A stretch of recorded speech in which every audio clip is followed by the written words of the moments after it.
Good evening. I would like to call to order the Keizer City Council in regular session. It is Monday, November 4th, 2024, and ask our city recorder to please call roll. Councilor Reed? Here. Councilor Kohler? Here. Mayor Clark? Here. Council President Starr? Here. Councilor Duran? Here. Councilor Cross? Here. Youth Councilor Lottie Farrar? Here. Thank you very much. If you are able, I invite you to rise and all join us in the Pledge of Allegiance. I pledge allegiance to the flag of the United States of America and to the republic for which it stands, one nation, under God, indivisible, with liberty and justice for all.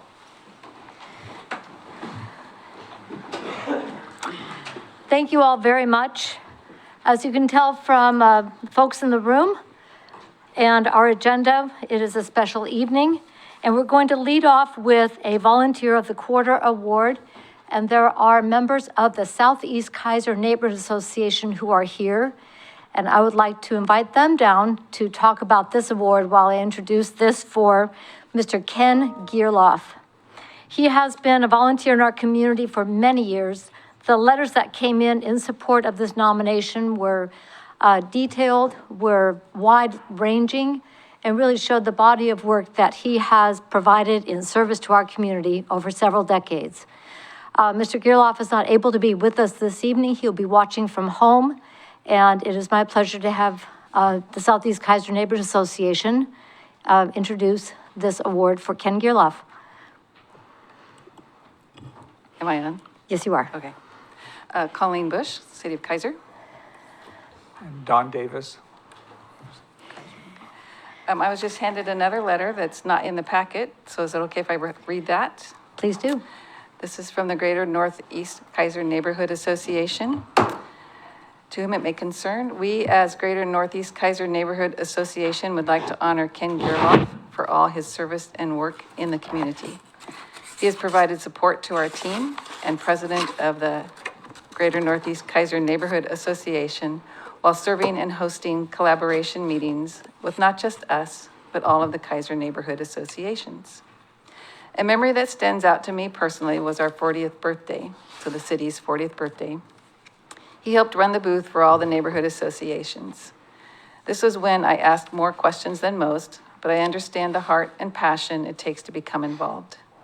After this event, I called Tammy and set up a meeting with her and Jacqueline to talk about joining. I play a role behind the scenes due to personal situation of abuses and protecting my family. It really is because of Ken and his time spent with me, just sharing some of what they do. I talked to Tammy and decided it was best to work on camera for the safety of my family. We're a board of 8 right now, but growing stronger and growing, and I credit this to the work and dedication of Tammy and Jacqueline staying strong and hearing from other leaders of neighborhood associations. So thanks to all the people who dedicated time to us. To watch the struggle overcoming those is what makes it all important to our communities. And this is the Greater Northeast Keizer Neighborhood Association Board. Tammy and Jacqueline Green presented this. So the other letters came in from former Chief Teague and Hirsch Sangster and myself, and I lost my little list. And I'll go ahead and read mine. I worked with Ken Gierloff for this is John Teague, excuse me. I worked with Ken Gierloff for 3 decades, starting with the police department's push for community policing in the mid-1990s, when Southeast Keizer was rife with crime. Ken was the district's loudest and most persistent voice for attention and improvement, and he continued to be so all of his service. Many times, Ken and I sat around his coffee table while figuring out what to do, and often I just shared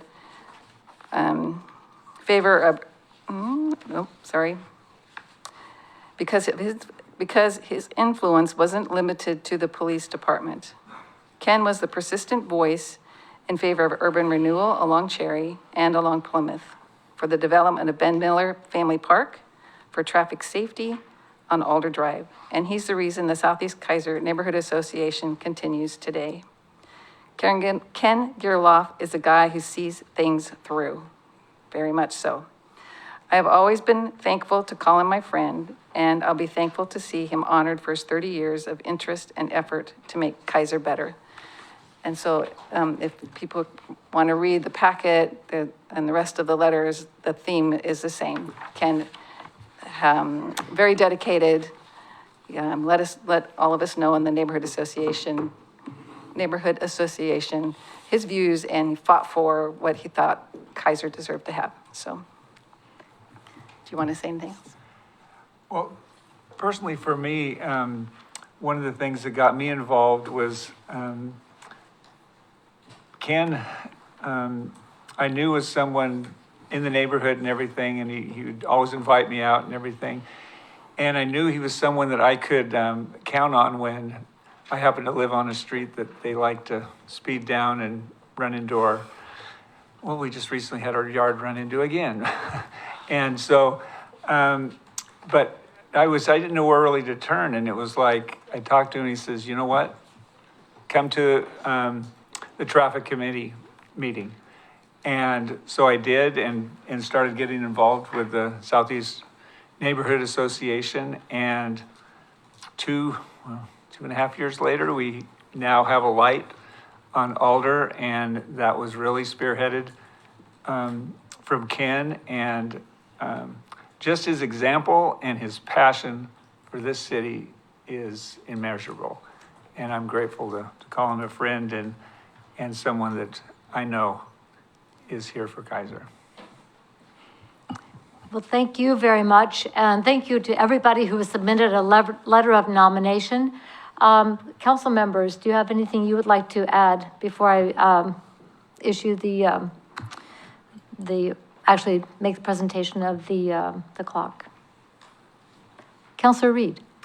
Thank you, Madam Mayor. I was able to work with Ken for many years as a liaison to the Southeast Keizer Neighborhood Association, and I love that, you know, his passion for the Southeast Neighborhood Association was as great when we had 20, 25 people there as it was when we had 3 or 4 people there. And he just never gave up on any of his commitments, and I just really appreciated working with him. He is a very great guy, and we are very lucky to have him in Keizer. Thank you. Anyone else? Councilor Kohler. Thank you, Madam Mayor. Ken is an interesting person.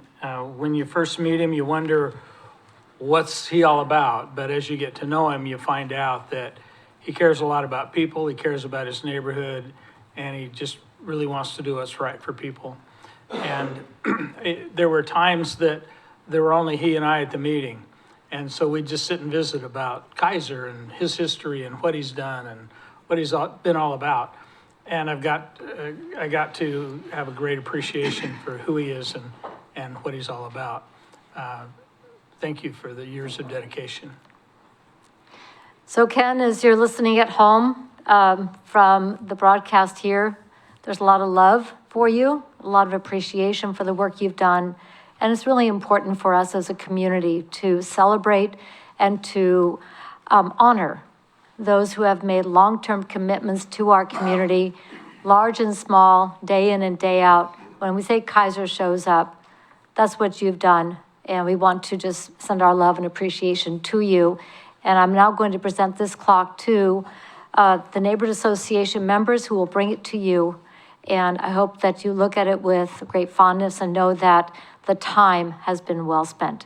Mr. Ken Gerloff, everyone.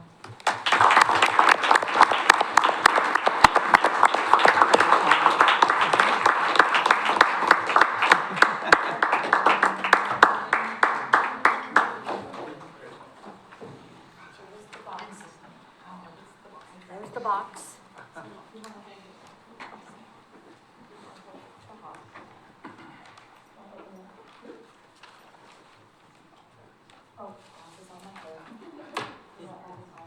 Better do this right, Adam, or I'm going to fire you. Yeah. Okay.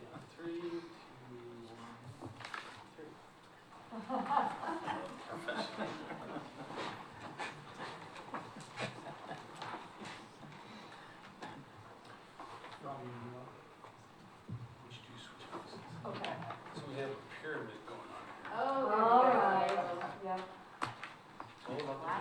Thank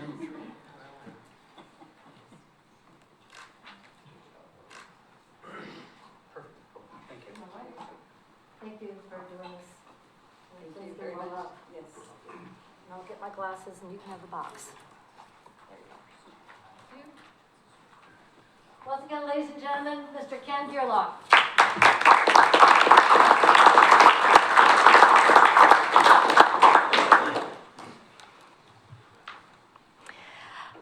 The next item under special orders of business is swearing in of 2 new police officers. Chief. Thank you, Madam Mayor, City Councilors, city employees, and the rest of Keizer that is watching and here in the audience. It is my privilege and my honor to introduce 2 amazing individuals that are now wearing the Keizer blue. I'll introduce Officer Zach Powell first. He was hired on 2 weeks ago today. He started with the city of Keizer. There he is. Look at that smile. He's so great. He started the city of Keizer as a cadet when he was 14. And so he's not 14 anymore. He went on to go to the Polk County Sheriff's Office for about 3 years. And then we are lucky enough to get him back here at Keizer. He may look very familiar to somebody in the crowd. Not Hector. Actually, it's his dad, works for us as well, Officer Powell. He's our motor officer and does a phenomenal job for us. So when we had the opportunity to hire another Powell, we're like, that's a great idea. Let's do it. So anyways, he is here and being supported by his family, to include his fiance. I can't read. I can't even see. Olivia. So anyways, thank you for being here. And brother. And somebody else. I'm sure there's other people that are there. I don't know. But anyways, the next officer is Mason Ross. And Mason grew up here in Keizer, as a lot of us Keizer police officers did. Went to McNary, graduated from there, and was involved in the wrestling program and the football program, and then got an associate's degree from Chemeketa Community College. He's been working in the trucking industry for several years before we were able to snag him out of that industry and put him in a beautiful Keizer uniform. He is being supported here by his lovely wife, Rochelle, and the kids, Easton and Demi. Anyways, we're just, as you guys have, I've said this the last time, but we don't just hire people to fill spots. Otherwise, we would be fully staffed right now. But we really try to hire good people, and then we train them to be cops. Thankfully, Zach comes as a trained police officer already, so he's going to hit the road running. He already has hit the road, and he's running, and he'll be on his own here pretty quick. And today was Mason's first day at the academy. So he's in the academy for the next 16 weeks. He'll come back and do a robust field training evaluation program with a couple other officers. So super excited to have them here. We do invite them and their families. I mean, it's just like once you invite or hire one person on, it's you hire the whole family. So we're super excited. Anyways, all yours, Joe.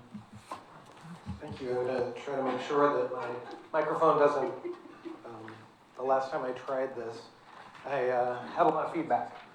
So, and I guess I'll have you both raise your right hand, and we'll do this at once. So I, and then state your name. I, Zach Powell. I, Mason. Okay. Do solemnly swear Do solemnly swear that I will support that I will support the Constitution of the United States of America, the Constitution of the United States of America, the Constitution and laws the Constitution and laws of the state of Oregon, of the state of Oregon, the laws and ordinances of the city of Keizer, the laws and ordinances of the city of Keizer, and that I will faithfully and impartially and that I will faithfully and impartially discharge the duties of the office discharge the duties of the office to which I have been appointed to which I have been appointed in and for the city of Keizer in and for the city of Keizer to the best of my ability. to the best of my ability. Nice. Congratulations, you guys.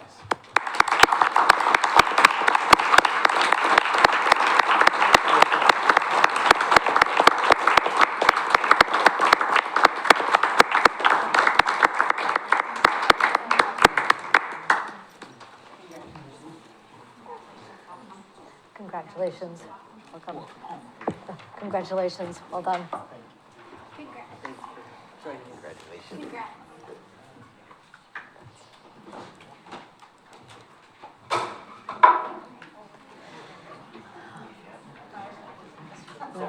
Oh, where do you think you're going?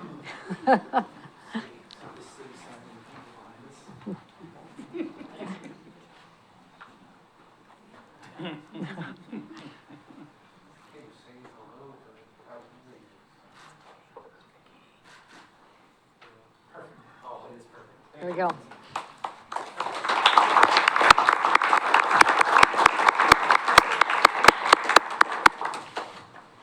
And again, thank you to our police staff, to families and friends who are here to support our new officers. We know that serving in public safety is a family and community commitment. And thank you for showing up today and always for our officers. It is now my pleasure to issue the following proclamation for the Ruby Bridges Walk to School Day. And here with us to talk about the Ruby Bridges Walk to School is Beth Schmidt from the Safe Routes to School program. I would like to invite her up to talk about this, and then I will issue the proclamation.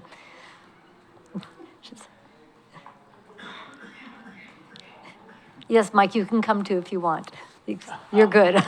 Okay.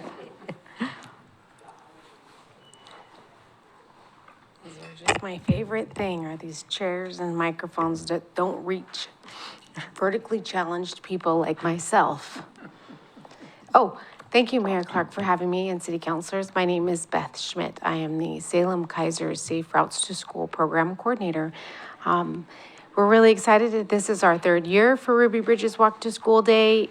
Last year, we had 8 schools in Salem Keizer Public Schools. This year, we have 12. 50% more than before. Each year, we're growing it and growing it. I'm very proud that you have 5 schools in Keizer this year. You have really built a beautiful community. I'm very proud of your elementary schools, your principals, and your community members who are all very, very tight-knit here. And I'm happy to say that, we're being welcomed and invited and continue to take part in activities and engagement. And this just happens to be one of my very favorite engagement events. As you know, Ruby Bridges was just 6 years old when she was walked into an all-white school that ended segregation in schools. It's a beautiful moment to talk about what she did, how brave she was, and that our principals and educators will be teaching this and talking about it in school next week, and that these students will go out. I mean, think of them. There's thousands that will go out next week and they'll walk and wear purple. That's what Ruby asked for. And I'm just really proud of you as the mayor and the city to really acknowledge what we're doing in our community with this specific event, and that we are asking for it to be a day of dialogue in which we talk about anti-racism and anti-bullying, and it be a part of youth activism, and that our students learn about it and what it means and take part in it. So I really appreciate your having us. Thank you so much. Does anybody have a question? What I will do now is I'll read the proclamation. I will present a copy to you to take back to the office, and then we look forward to as many people as possible participating in the Safe Routes, in the Ruby Bridges Walk to School. Yes. I forgot, because he's not here, but Dr. Brown was going to, again, accept the proclamation with me from Salem Keizer NAACP, but he said he sends his regrets. So I don't want to leave him out, since he's just as important as this with me, so. Thank you so much for that. I had expected he would be here, but people's schedules do change. So I appreciate that, and we'll make sure. I know that they've also issued a proclamation in the city of Salem, and also the schools will be participating. So with that, I will read the proclamation for tonight. Yes, Councilor Reed. Thank you, Madam Mayor. So I know we got a flyer about a couple of schools and the specifics on that. Where would we go to find out the full schedule of the Keizer schools who are participating in this, and the times and places and all of that? I did email you your invites that were sort of like, if it's specific to your schools and your zones or wards. I tried to look that all up on the internet so that you could each go to the school you represent. However, a lot of those things I don't publicize on the internet or our socials in an effort to protect the privacy Okay. and safety of our students. So, So it would be better to go to the schools themselves and no, ask? I'll get you a flyer if you want a specific school. I'll make sure that you get those. But I did send them in your email invites. Yeah, But I if you want got more, that. I thought it was just a couple of schools, but, yeah. okay. If you want all 5, we'll happily give you all 5 so you have that information. Thank you. And to clarify, Keizer City Council are all at large, so that way we can select schools to participate in that are close to where we either live or work as well. So there's a lot of flexibility there. So the proclamation reads as follows. Whereas Ruby Bridges is an icon of the American Civil Rights Movement, who, in 1960, at 6 years of age, became the youngest member of the African American community to integrate public schools in the American South. And whereas segregation continued to exist throughout the United States, despite the 1954 ruling in Brown v. Board of Education that barred any state laws allowing racial segregation in public schools. And whereas Ruby Bridges was the lone student of her group of African-American students to integrate William Frantz Elementary School in the city of New Orleans on November 14, 1960, being escorted by 4 federal agents while bravely walking into school amongst protesters full of anger and hatred. And whereas the Ruby Bridges Foundation states, quote, Ruby believes that the most important thing is uniting students. That is why this Walk to School Day is so important. It is a call to action. This day will be a day of dialogue, encouraging students to participate in discussions about racism, bullying, and youth activism on this day and throughout the school year. What better way to honor Ruby's legacy? End quote. And whereas the Salem Keizer Safe Routes to School program encourages children to walk and roll to school to develop lifelong skills and independence in their communities. And whereas Salem Keizer Safe Routes to School partners with the Salem Keizer School District and Salem Keizer NAACP for Ruby Bridges Walk to School Day events and activities. And whereas Clear Lake Elementary, Cummings Elementary, Forest Ridge Elementary, Keizer Elementary, and Weddell Elementary Schools in Keizer will participate in the 3rd annual Ruby Bridges Walk to School Day. Now therefore I, Kathy Clark, Mayor of the City of Keizer, together with the Keizer City Council assembled in regular session, do hereby proclaim November 14th, 2024 as Ruby Bridges Walk to School Day, and encourage students and community members to walk to school in honor of the courage of Ruby Bridges and to take action to end racism and bullying in their schools and neighborhoods. So Ruby Bridges Walk to School Day. Yay, thank you.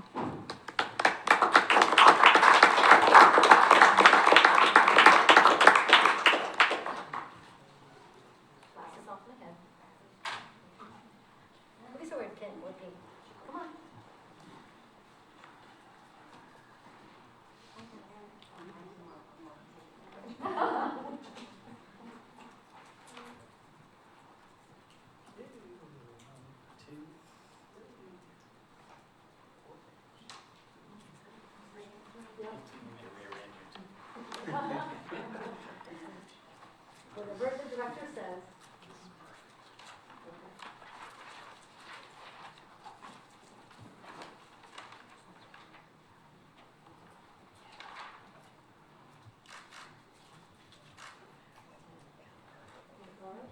Thank you so much. Thanks for what you're doing. Appreciate it.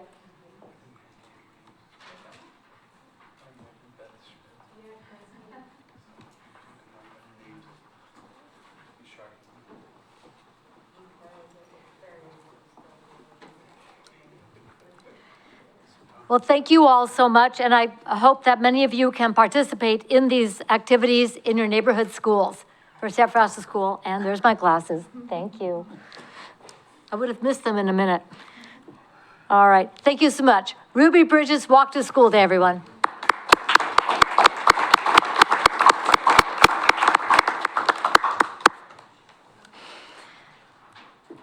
All right.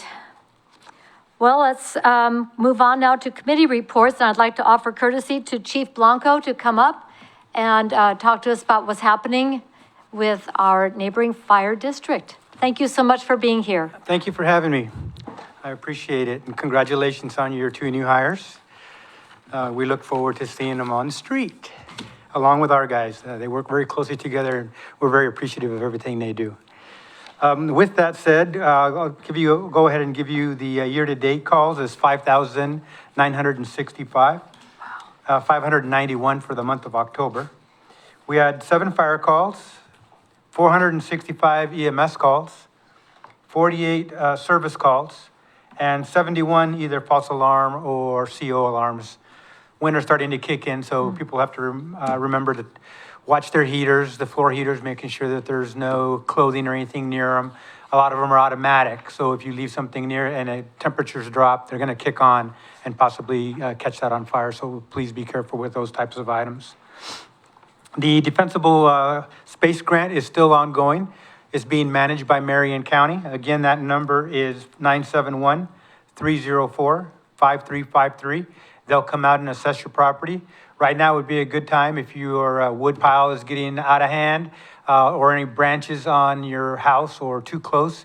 They can visually see that and be able to cut those away before all the leaves fall off of those. So it's a good time for you to call for that. Our next car seat clinic is Tuesday, November 12th from 3 to 6. Please call 971-707-0472 to make an appointment for those seats. And just some general information, I had mentioned before that we were going to get a 4th ambulance in service for the community due to the call volume. We have done that. So we have a 4th ambulance coming out of the fire station. The bad news with that is that we're doubling up people in rooms now.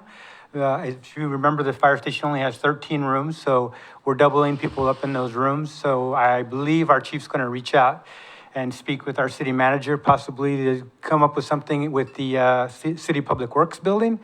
It's right there next to us. I'm sure we've discussed it at one time or another, but he's probably going to reach out and have a discussion again to see if we could possibly share that building or do something with it, just to help us move forward with that.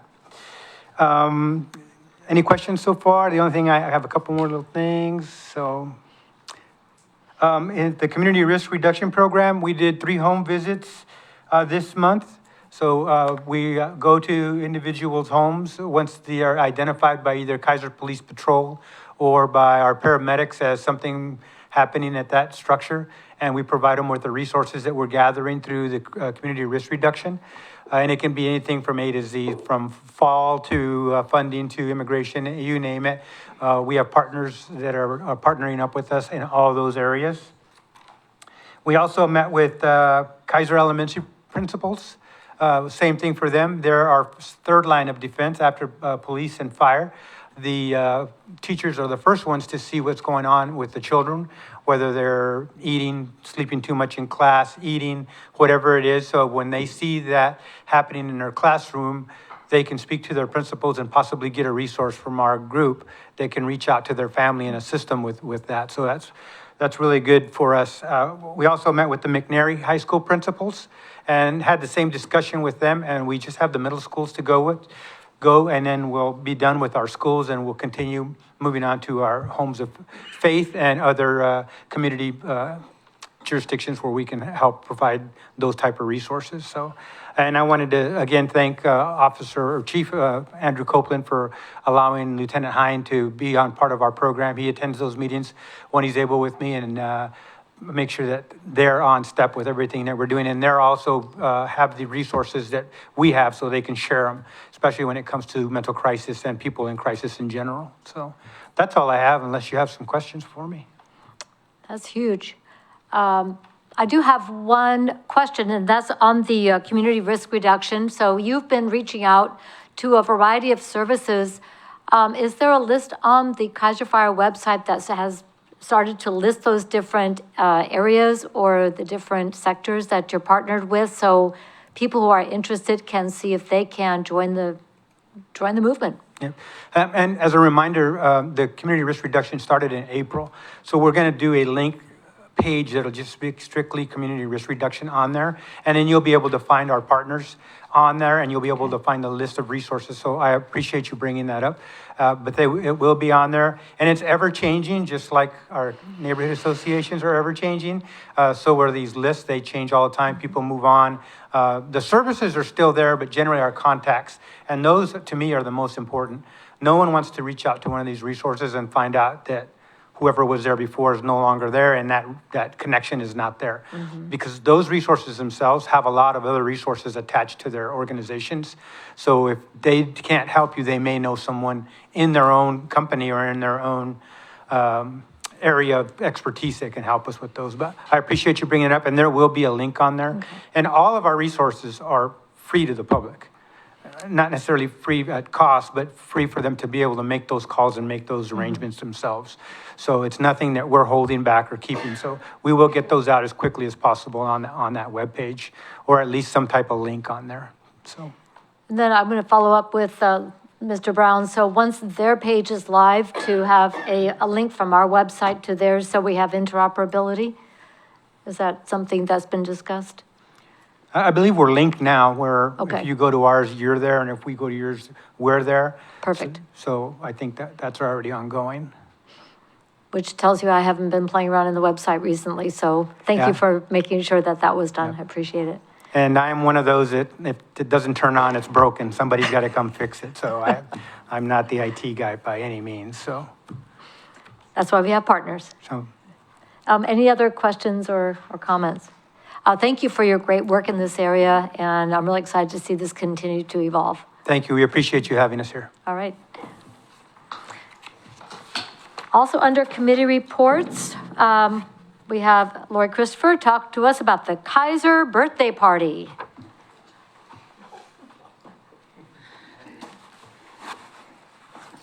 Thank you. Good evening, Mayor and City Council and city staff. So you might have noticed there's a large art installation in the living room. It's now lit up. I had the timers and I figured out how to use them. And so it will be lit up from 8 in the morning until 9 at night every day. This is the display that is eventually going to land at the state capitol as part of an effort to reach out to different communities to find significant contributors to Oregon history. And they feel that Thomas Dove Keizer was one of those individuals. And so the display that you see in the living room is for him.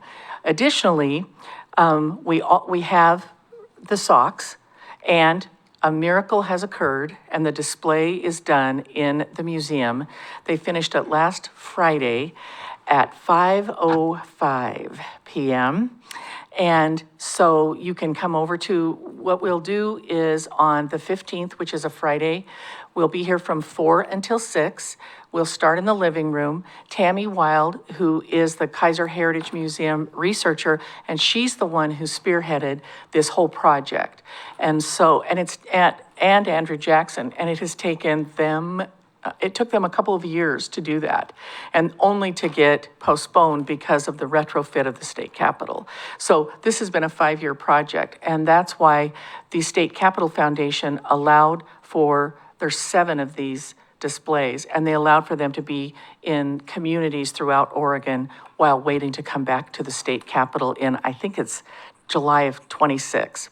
So anyway, 4 till 6, we'll be here with cake cookies. Thank you, Councilor Reed, for arranging that with McNary Culinary, and with cupcakes from Miranda Guptill. So we'll have cupcakes, we'll have coffee, we'll have pop or punch, just like a regular birthday party. And we'll be celebrating Tom, I think they would have called him Tom and Mary's birthday. We will do that and look at the display. Then we can all walk over to the museum where you'll see the completed Thomas Dove Keizer display, and you'll get to see the 211-year-old socks, which look pretty good. They don't look as bad as you'd think. And they did manage to make it on their feet, mannequins. So that's the 15th, 4 to 6. We hope you'll join us. It's free to the public. Thank you. Questions? Thanks so much. So, thank you. And for folks who've been following this on Facebook, the event and all the information is there. If you go under Keizer History, and Keizer Heritage. It's on both pages, is it not, of the social media? On the Keizer History and the Keizer Yes. Cultural Center. Keizer Cultural Center and Keizer History. Keizer Cultural Center and Keizer History. Have it on Facebook so you can get even more information, and you can also get more information about all the other great activities in the Keizer Cultural Center. So thank you so much for that. Looking forward to the great unveiling and the party. I don't have anybody else signed up for a committee report. Is there anyone else here to do a city committee report? Okay. So we'll go to public comment. This time is provided for citizens to address the council on any matters other than those on the agenda scheduled for public hearing.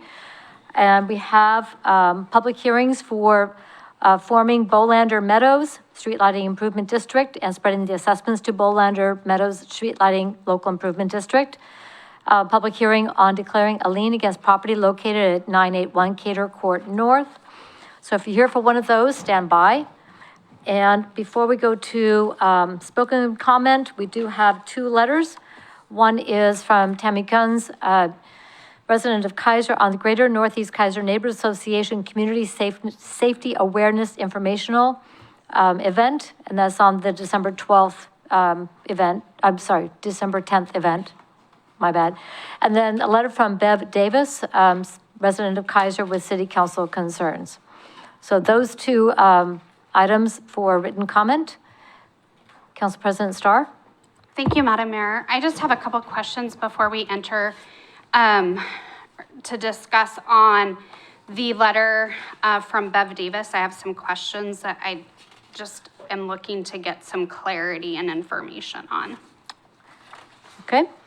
I don't believe she is present, so Right. we can get questions. Well, somebody hopefully can help answer the questions, because the letter is written underneath the Greater Northeast Keizer Neighborhood Association heading.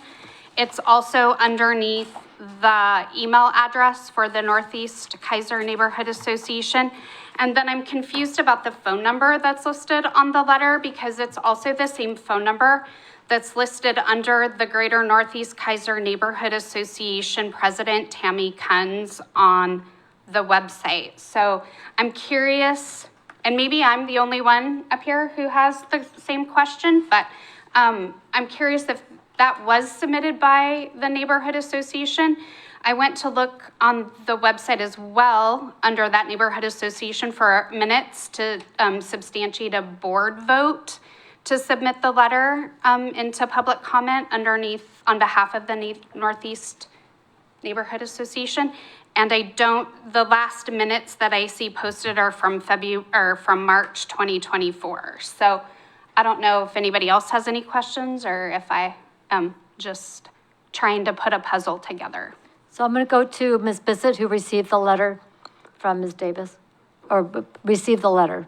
So Ms. Bissett, when this was delivered to the city, this was brought in, because this was brought in print, because there was a question about it being emailed. Correct, it was brought into the front office. Okay. Was it brought in by Ms. Davis? I did not receive the letter. It was delivered to our front office staff, and I asked who it was delivered by, and it was delivered by Jacqueline Green. So it was not delivered by Ms. Davis? That is my understanding. Okay, thank you. And then if you'd like to get an answer from the Greater Northeast Keizer Neighborhood Association, Ms. Kunz is here to answer that if you would like to have an answer. Does anybody else have the same questions? Because I encourage communication from our residents. I just have concerns when it comes to us underneath the neighborhood association heading, email, and phone number. Anyone? Yes, and if you'd like Ms. Kunz to answer your question, she can do that. And then we can go to Ms. Cross Councilor Cross to ask her question of Ms. Kunz, if you would like to do that. I mean, There was a question to. Okay. No, I just want to. Well, you did ask a question regarding the Greater Northeast Right, Keizer Neighborhood Association. But Ms. Kunz So isn't. I can answer the Ms. minutes Davis. question. The minutes are emailed to Dawn, and Dawn has been uploading them, and she should have the minutes where this letter was discussed. but I was not part of that process because they wanted to leave me out of that process so that there was not any conflict of interest. So it is from the neighborhood? It is from the Neighborhood Association Board. It is from Bev. She is part of the Neighborhood Association Board. Those are her concerns. I didn't hear you, Kyle. Counselor Duran? Who's the board president? Who's, Bev, But it says President Tammy Kunz on the website. because I'm president of the Neighborhood Association. Isn't that what you just asked? That's what I just asked. Oh, I'm president of, you said board, so I thought you were talking about our board. The neighborhood board? No, I'm president of the Neighborhood Association, and Bev is chair of the board and host all of those meetings. She is taking that part on, and she is not going to come in here because of the cameras, and if you've read the letter, then you understand where she's at. And I'm never gonna ask her to put herself in that kind of danger ever. I'm still confused. Sorry. Call it the time change. I don't know. I'm still confused. I don't understand the difference between the president of the neighborhood association and the chair of the board. So Bev oversees all the board communications and has taken that role. So when the board meets, she's in charge of putting all of that together. Jackie and I show up and attend the meetings, but Bev does that part of it. Because that's not listed on the board list on the website. No, it is not as of yet, but it will be. Okay. Counselor Cross, did you have a follow-up? Yeah, thank you, Madam Mayor. It's not for, it's actually for Mr. Lindsay. So if you're following what Council President Starr is saying, should we be accepting this letter with all the variables? Well, I was looking at the written communication section 7 of your council rules of procedure. And it does say that,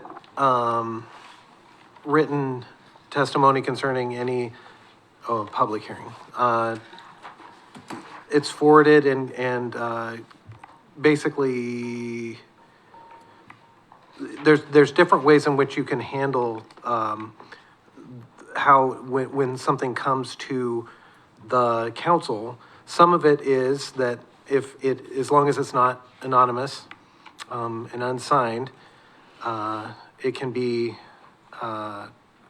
introduced at the council meeting. It can be part of the packet, but there is a provision at the end that says the city council may direct staff to address an issue raised in written communications and may, as appropriate, request staff report to council setting forth recommendations for addressing the issue raised. So, I mean, part of the reaction I have is the question of whether or not it's in the record. The fact that it's come to the city makes it a public record, no matter what.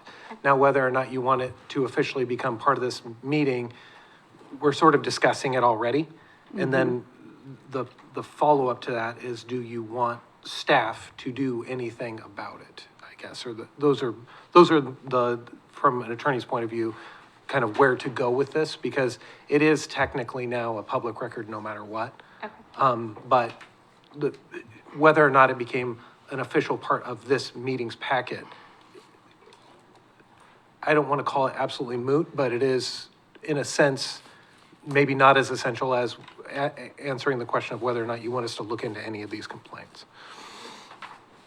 I think I would just like to understand kind of like the minutes issue, because it's not up to date at all, from what I can see. The board listing isn't up to date, and if we're told that I'm still not clear on the difference between a president of a neighborhood association and chair of the board. So, and I will look at the bylaws on that, but I think that should be cleared up. And then the clarification on the phone numbers, because you have two different phone numbers listed on the website. You have one for President Tammy Kunz. And then you have, for more information, you have a different phone number and then a website for Tammy Kunz, but nowhere on there is there the email address for, that I can see, is there the Gmail address. It's only a Yahoo email address for Tammy Kunz. So Okay, that should have already been fixed, but I will work with Dawn on getting that address. I think that would clear up a lot of the confusion that I'm trying to understand. Like, So you just want the minutes and the website cleared up? because last time this was said it was an individual letter, and now we're learning that it's actually a letter that the neighborhood association has It's voted. a combination of both, to be honest. It's a combination of both. Because she reached out to other community members, and I'm not looking at what you're looking at the moment. So I don't know how many people she listed. When you guys got the first email, I also got the first email. Okay, but that's So not I removing didn't- you for a conflict of interest since you're here speaking on it now. So, I mean, I agree. encourage and I want residents to send in communication. I just want it to be clear about who it's from. And Right. now I'm hearing it's a combination of an individual letter and a letter on behalf of the neighborhood association, which that to me doesn't delineate the two. There's two different Right. things going on there. So I just think for anyone that's looking at, if it's entered into the public record, I just think it's really important that we're clear on who the letter is on behalf of. Okay. Yeah, thank you. Any other questions or concerns? Did I No. answer your question, Sarita? Did you have one? Tammy, I really didn't have any questions for you. Okay. It was just about the process and who exactly the letter was from and what was the exact protocols that we needed to follow. Okay, perfect. Counselor Kohler? Thank you, Madam Mayor. As I read through this letter, I was very, very confused. There were some things that it referenced, but then it doesn't reference. And so it was very confusing trying to figure out what I was accused of doing and how terrible I was. So on the Facebook page, I sent a thing with my phone number that said, if you really want to know what's going on with this, please give me a call and we can talk about it. It's been cricket. So apparently,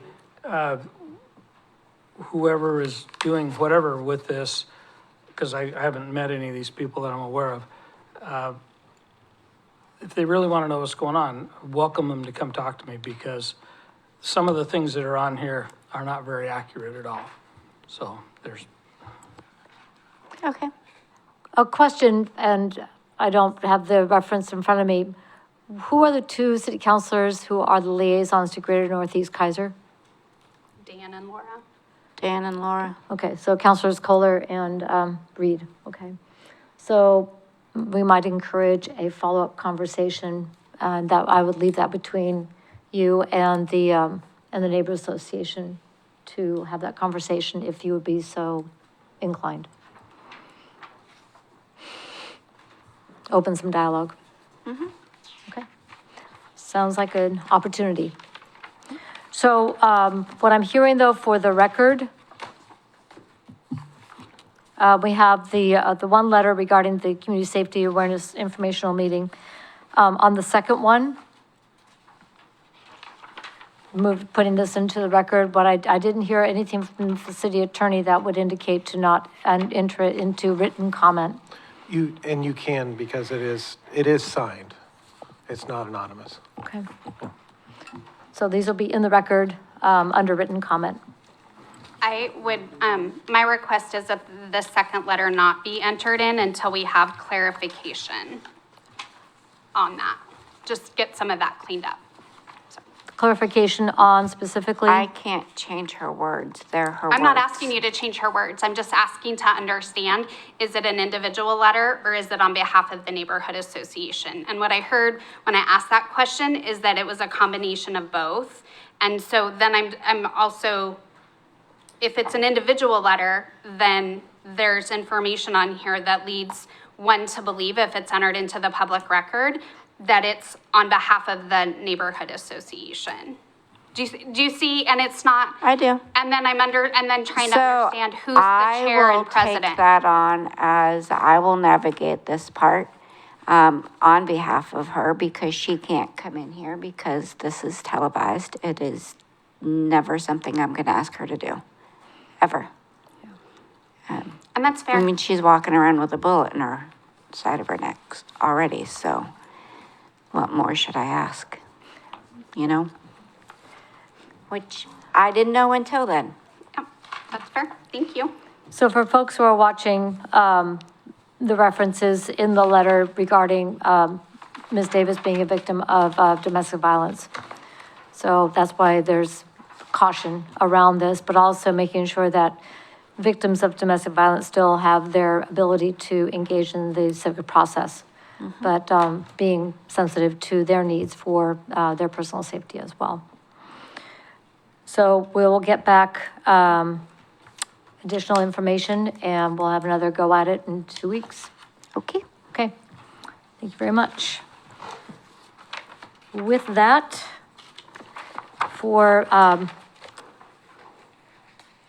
is there anyone else? I don't have anybody else signed up for public comment, as in spoken comment. Is there anyone else who would like to address the council during public comment?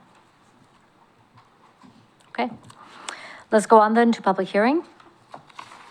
I'd like to open a public hearing, resolution forming Bolander Meadows Street Lighting Local Improvement District. A resolution and then an ordinance spreading assessments to Bolander Meadows Street Lighting Local Improvement District. And this goes to Ms. Bissett. Mayor and city councilors, on October 7th, the city council approved the city engineer's report for Bolander Meadows Street Lighting Local Improvement District and set a public hearing for this evening to consider remonstrances to the project and objections to the proposed assessments. Notice of the public hearing stating the intention to form the district and to assess for the lighting improvements was mailed to the property owner as required under our city ordinance. At this time, a public hearing should be held to first consider oral objections and written remonstrances to the formation of Bolander Meadows Street Lighting Local Improvement District. If during the public hearing tonight, remonstrances are not received, then the public hearing should be closed and the council should consider adoption of the resolution forming the street lighting district. If this council forms the district, council should consider adoption of the proposed assessment ordinance as well. If during the public hearing, valid remonstrances of the ordinance, owners of 2/3 of the land to be specifically assessed for the lighting district are presented to the council, then council should close the public hearing and suspend the formation of the district for 6 months. Okay, thank you very much. Are there any questions on the staff report or the proposed resolution or ordinance? Okay, I do not have anybody signed up to testify under this public hearing. Is there anyone who would like to address the council under this public hearing? The floor is open. Seeing none, council members, do you need any additional information prior to closing the public hearing? The public hearing is now closed. Council President Starr? I move to adopt resolution R2024, forming the Bolander Meadows Street Lighting Local Improvement District. Second? It's been moved and seconded that the Keizer City Council adopt resolution R 2024, forming the Bolander Meadows Street Lighting Local Improvement District. Any discussion? All in favor signify by saying aye. Aye. Opposed signify by saying no. Hearing no objection, motion passes unanimously. Council President Starr? I move to adopt ordinance number 2024, spreading assessments to Bolander Meadows Street Lighting Local Improvement District. Second? It's been moved and seconded that the Keizer City Council adopt ordinance number 2024, spreading assessments to Bolander Meadows Street Lighting Local Improvement District. Any discussion?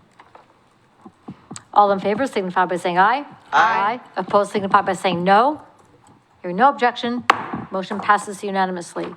That takes us to item 7B, an ordinance declaring a lien against property located at 981 Keizer Court North, Keizer, Oregon, and directing the city recorder to enter such lien into the minor lien docket pursuant to ordinance number 2009-590, providing for the control and removal of noxious vegetation, declaring an emergency.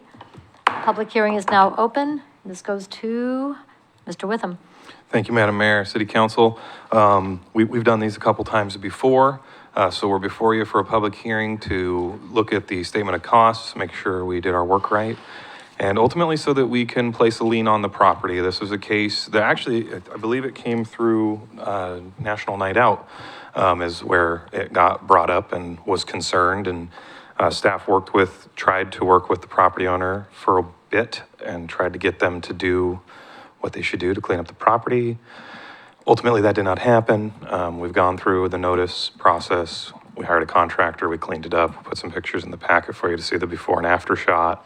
So yeah, this is really a paperwork process for us. Anything that is over $1,000, we have to come to council in order to place those liens. So that's what we are here for.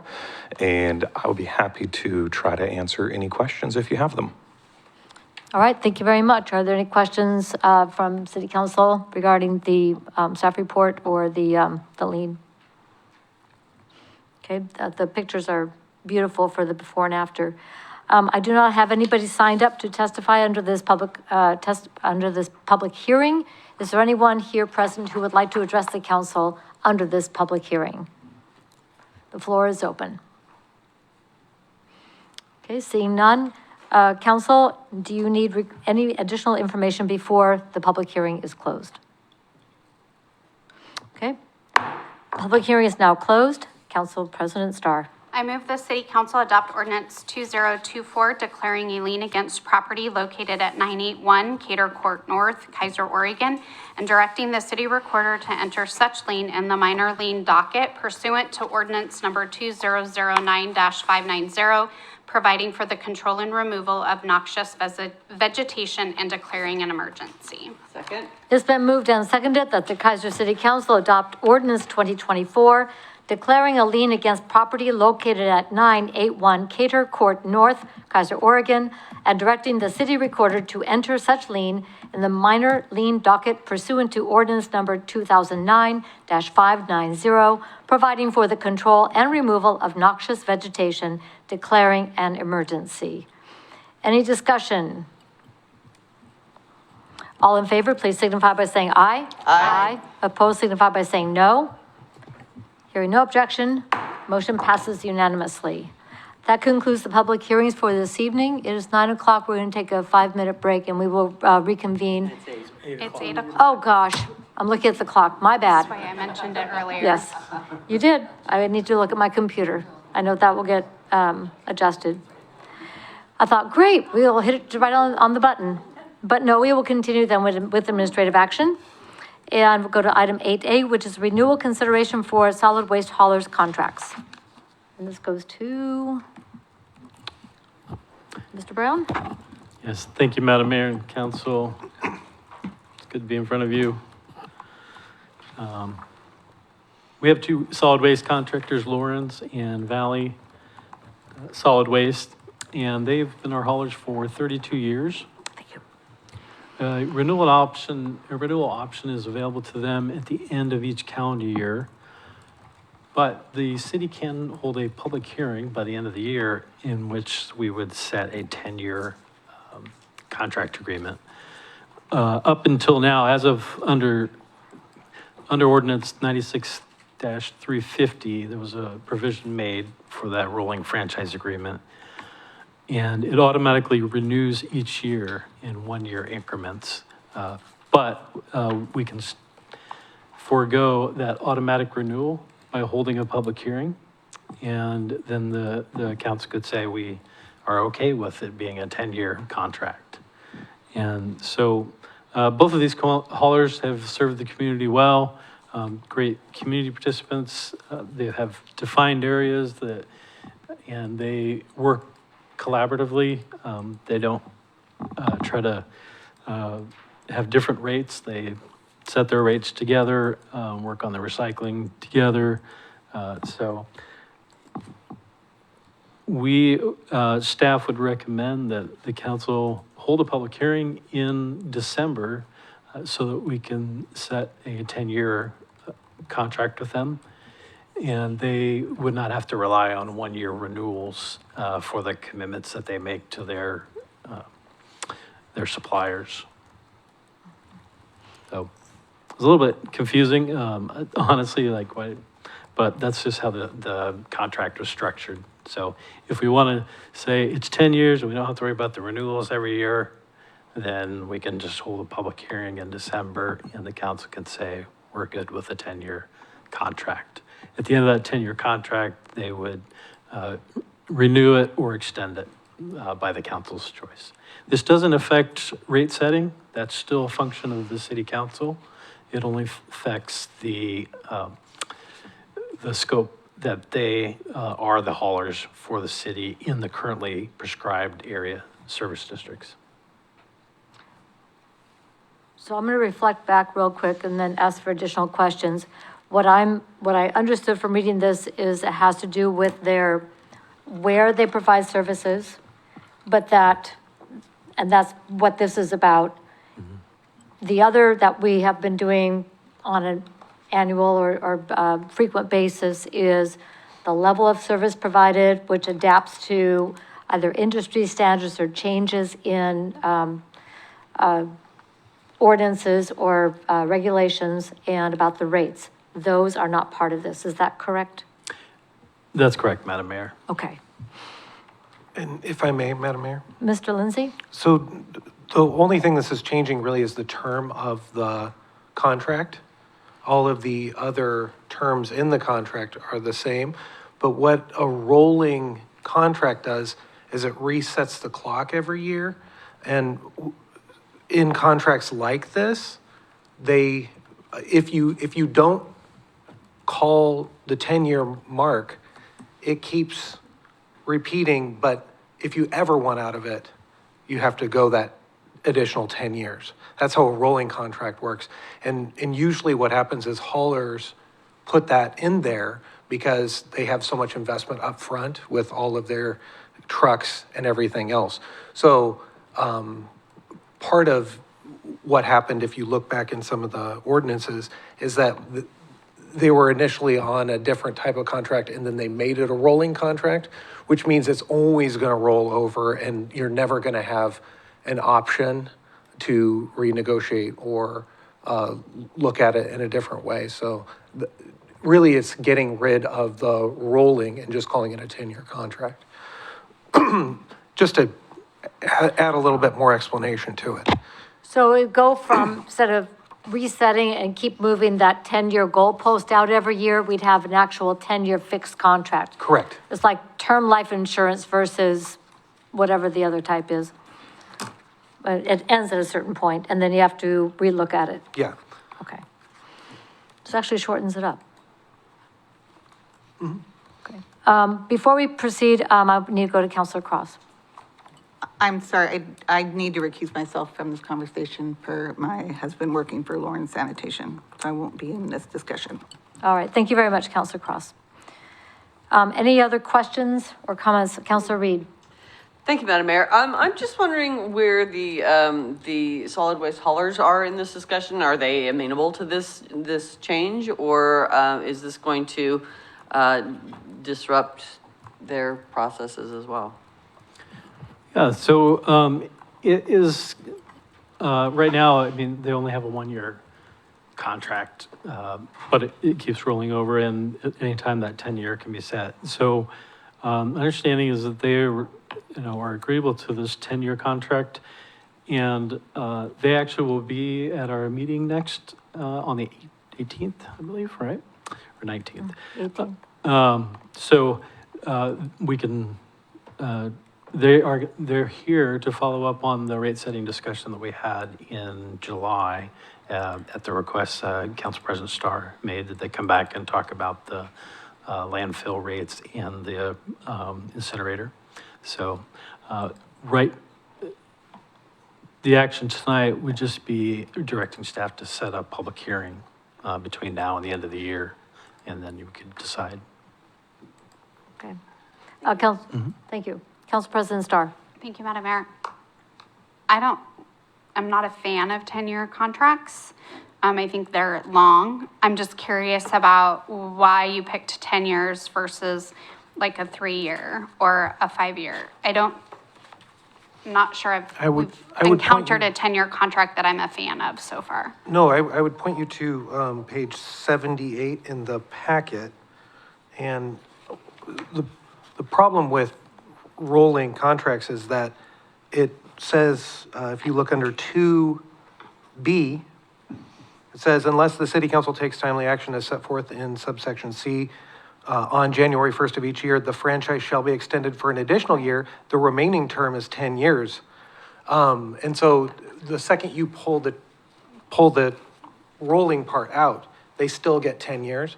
And one of the reasons for that is because it's a creature of contract when you have somebody who makes a giant investment when they first start out and, buying all the trucks and doing all of that sort of stuff.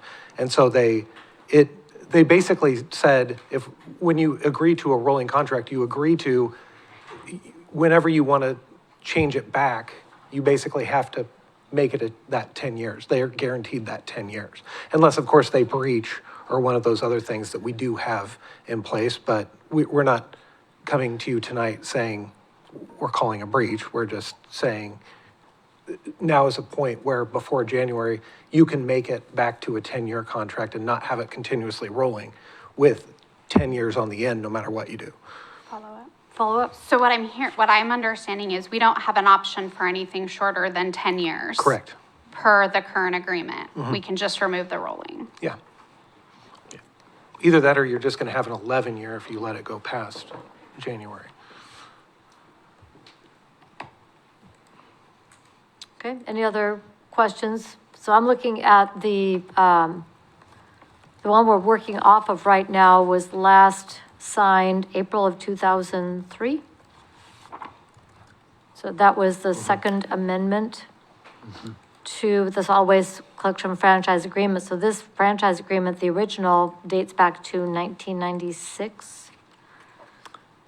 So we've been rolling 92 if 90 it's Lauren's. 96, 90, Lauren's was 92. and that was 92.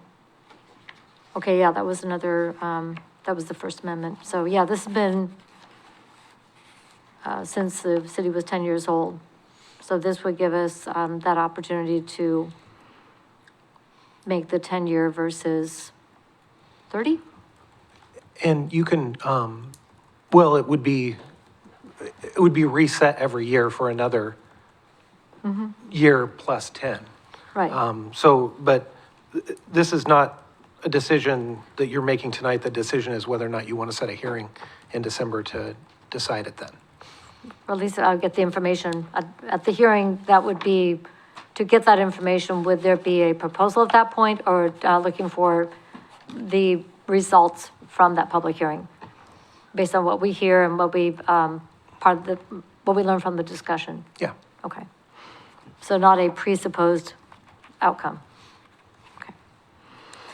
It's basically giving you the option instead of letting it lapse and then you have no option for another year.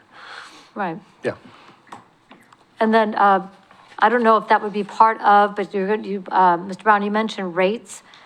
Since the haulers came in, the announcement was made that Covanta is closing. So will we get information on now what? I mean, that's been part of the disposal and power generation for quite some time. Yes, Madam Mayor and Council, I talked with Greg today, actually, email, we've been talking from last weekend into today and talking about a date. We had to go back and look with the help of the recorder at our minutes from the summer when we discussed it and Council President Starr made that request, they come back. And so the rates were approved by that resolution, but they were supposed to come back and talk about the incinerator and the landfill contracts, rates set by the county, tipping fees. And has the county announced any changes in their fee structure? Because that was one of their concerns, was they could make a significant change. Yeah, I'm not aware of it yet, but Greg will be able to tell us everything he knows about that. All right, that would be helpful information for us to have. Anything else while we're mentioning what we would like to make sure we get information for at that meeting in 2 weeks. Okay.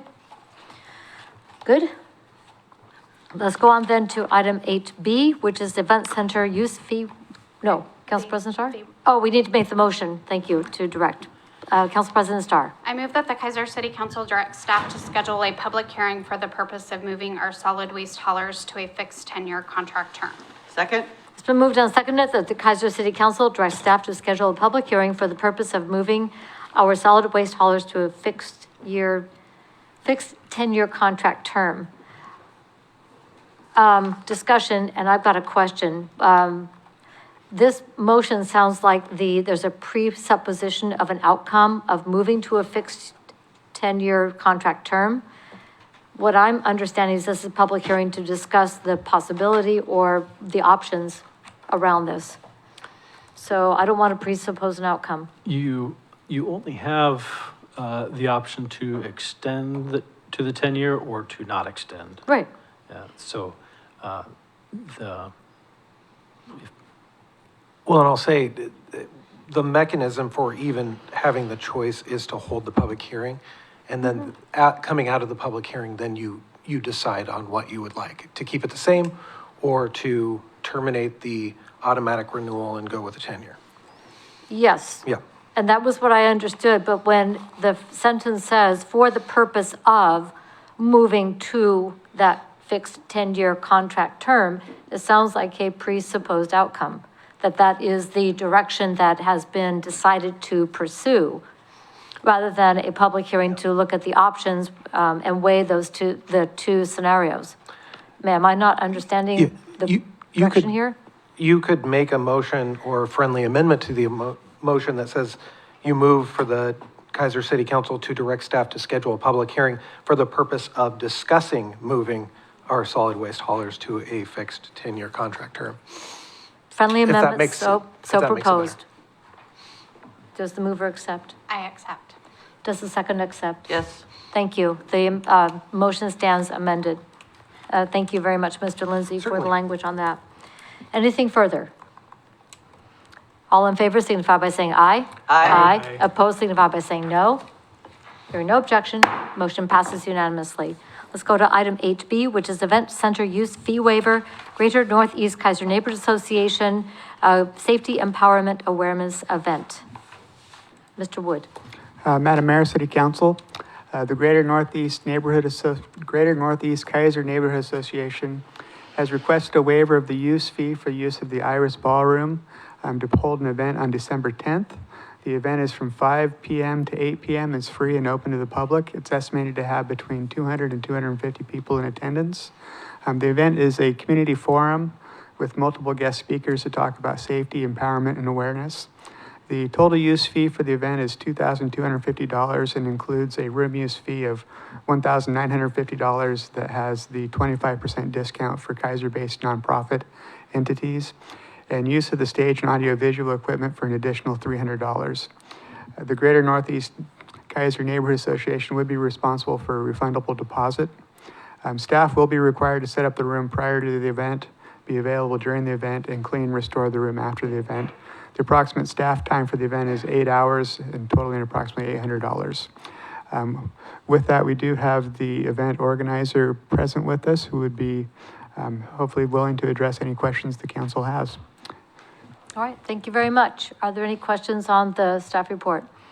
Council President Starr. Thank you, Madam Mayor. Did we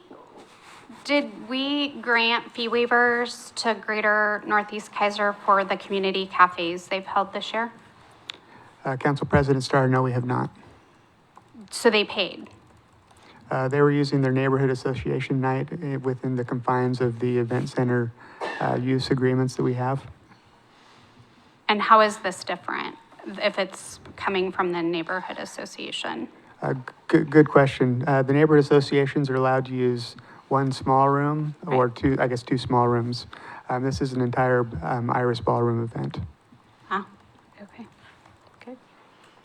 All right. So thank you for being here. If you want to let us know about this event and what's going to be happening that evening. So You guys should have a copy of the informational that shares our mission statement. It's an initiative to work with the community partners and service organizations on awareness. Our objective is to do outreach with all the Salem and Keizer neighborhood associations. Jackie and I have been attending a lot of them. We also spoke last week at Salem City Council and invited the Salem City Council members along with the Salem mayor to join us. I've already had 5 replies stating they'd be there. I've got 2 of our Salem commissioners that have said they would be there. 5 neighborhood associations from Salem, all of ours from Keizer except for Gupser, because that is their Miracle of Lights. And Patty cannot be both places at once. She's hoping to have somebody in for representation, but we've got 69 confirmations so far, 8 resource tables booked, 3 more that we are working on booking, so that we have the safety awareness stuff covered. Bev and Liz, to my knowledge today, was reaching out to Keizer and Salem Police Departments to find out if the Neighborhood Watch communities would be available. We are also partnering with Salem Leadership Foundation on putting this together. So they are helping us with advertising and putting it on the information on their websites, as well as Salem has agreed to put it on theirs. I've reached out to Salem Chamber. They're gonna look at putting it on theirs. I've reached out to Jane at the bank. I have not heard back from her yet, but when I talked to her, she said she thought it was gonna be all right. And we'll have it on ours November 18th through December 10th for reader boards. Thank you very much. Questions? I have one. Council President Starr? Which phone number do they call? Because there's 2 different phone numbers on the They can letter. reach me at either one. Okay. So they're both your phone number? Mm-hmm. One's my personal line, one's the association line. I answer both. Or Jackie does. Councilor Kohler? Thank you, Madam Mayor. If we do not waive the fees for this, how would you take care of those fees? We'd have to cancel everybody. So you've got all this stuff put together, but you really don't have this part done yet. Okay. Thank you. Correct. Council President Starr? Have you already, I think I've seen advertisements and social media events for this, so. Yep. That kind of puts us in a little bit of a predicament to have advertised an event that you might have to cancel if we don't waive the fees. True. That doesn't feel very good.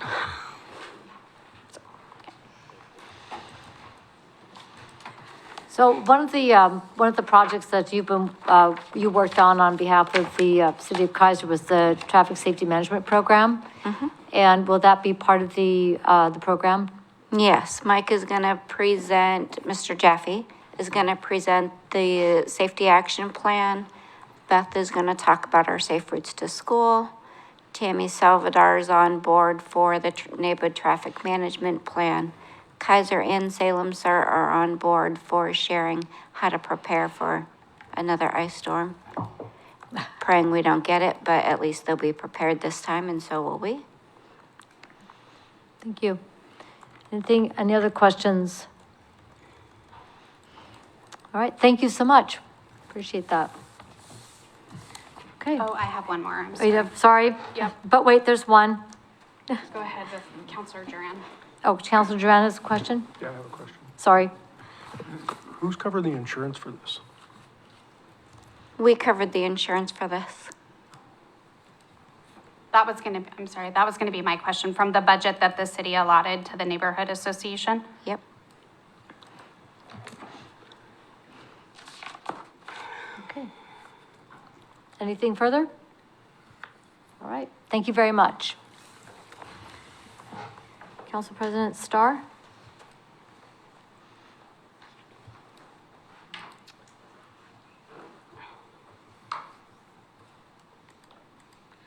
I will put a motion on the table for purposes of discussion. I move the Keizer City Council discuss a waiver of the event center use fee of $2,250 for the Greater Northeast Keizer Neighborhood Association Safety Empowerment Awareness Event on December 10th, 2024. Do we normally move to discuss? No. I'm not, that's All right. my motion. Madam Mayor. Motion dies for lack of second. Madam Mayor? Counselor, I'm gonna go Counselor Reed, unless, Mr. Brown, unless you have something. I was just going to, rules of orders, usually discussion goes after a motion is put on the table, so. I put my motion on the table. Thanks for the correction. Oh, I wasn't correcting you, I was answering Councilor Oh. Reed. Yeah. Counselor Reed? I move the city council approve a waiver of the event center use fee of $2,250 for the Greater Northeast Keizer Neighborhood Association Safety Empowerment Awareness Event on December 10th, 2024.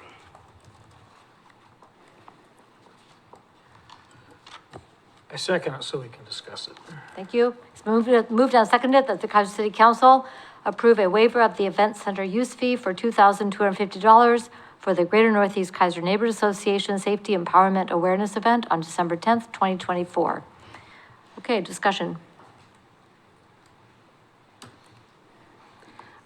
My discussion point that I wanted is I support an event like this. I think it's beneficial for the Keizer community. I'm not sure I understand the bringing Salem into the event. I didn't quite understand that connection.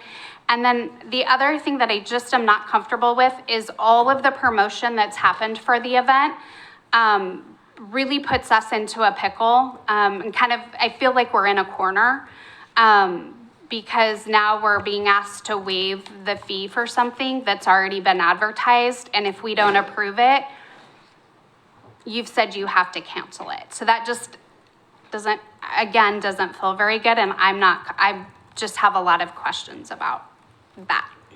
So we included Salem because the the safety action plan is designed for Salem and Keizer. It's not just a Keizer plan, it's both communities. And I included the neighborhood associations for Salem so that we could share that information with them and they could share it with the communities. Because both communities, Salem and Keizer, we are both struggling with people not feeling very safe. We worked really, really hard on the safety action plan and have a really good layout of how we can implement certain things and work with the community. But in order for the community to know what's going on, they have to be present. And this was one way that we thought we could make that happen, which is why I included Salem and Keizer, why I've talked to Salem City Council as well as shared that information with you guys and shared it with all our neighborhood associations as well as all of Salem's neighborhood associations. And yeah, I jumped the gun on the advertising. I'm a little excited. Plus, I wanted to create the buzz to get the excitement, to get more people involved. And it's working. You can follow up? And I know you like things in a certain way. So for that, I'm sorry.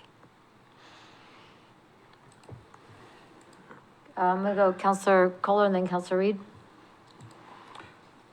You're done? For now. Okay. So the same organization that put a letter out saying that a bunch of us are pretty bad guys want to put this thing together now and want us to waive the fees for it. That doesn't feel very good either, but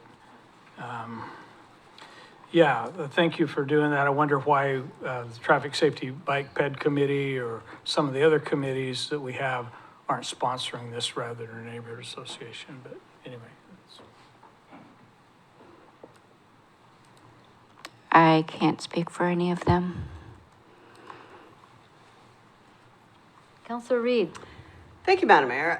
So I appreciate the initiative you took on this. I know you've also sponsored the community cafes and the community, you participated in the community resource fairs and a great many of events that have greatly benefited our community. And the timing of this perhaps isn't as ideal as it could have been. This does feel a little bit spiteful, the resistance to this, and I think that we need to be able to move beyond that and support something that is going to benefit our community. And so that is why I'm in favor for this. Thank you. So I'm going to go to council, so we'll let you go and we'll continue deliberation. Counselor Cross. Well, I will say that I see Tammy probably 2 or 3 times a week and give her probably 2 or 3 hugs a week. So I would say nowhere in my thought process was there any spitefulness. And I would say that she would probably agree in there. And I would say that the learning moment on any of this would be that we want to make sure that we're diligent in items that we're planning. And I think she would agree on that too. So in terms of the fee waiver and helping this particular event move forward to raise safety awareness in our community, which is both a informational and a town hall, if you will, on these issues, where do you all stand on this? Is there anything else you want to share before we go to a vote? I have a question. Council President Starr? So I know you've emailed information to us, but this is the first time you've come to speak to the Keizer City Council about this event. Yes? No. When did you speak about it before? We'll have to bring her back up. Sorry, Tammy. I think it was September or early October when we first started talking about it with the association and sharing that we were working on this for December. I'm just curious why the fee waiver, it's a process question for me, and So- anybody that knows me knows I'm a process-driven person. I know. So for process, we didn't know that we were gonna need a fee waiver until we met with Tim. And because we're not using one of the small rooms, fire code and all, we had to move up to the Iris room. So for that, thank you for holding my hand through this process.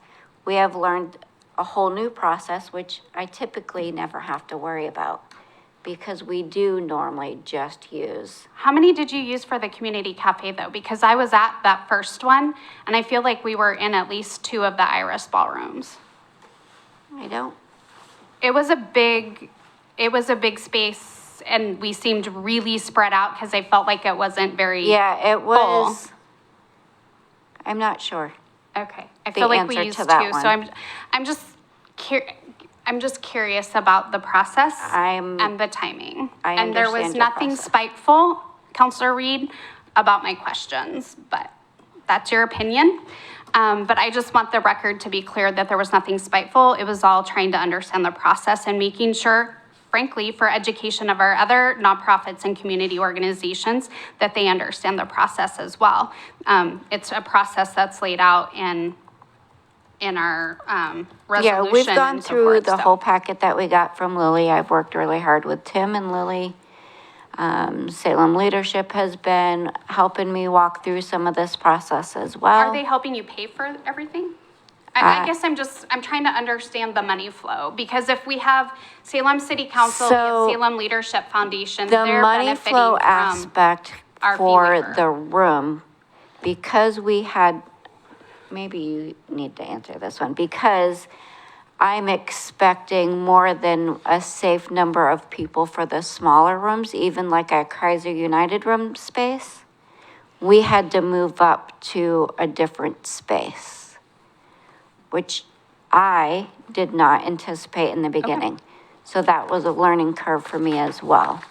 And then the insurance, we voted on using out of our budget From the city. from the city, because it's something that the neighborhood association felt really strong on.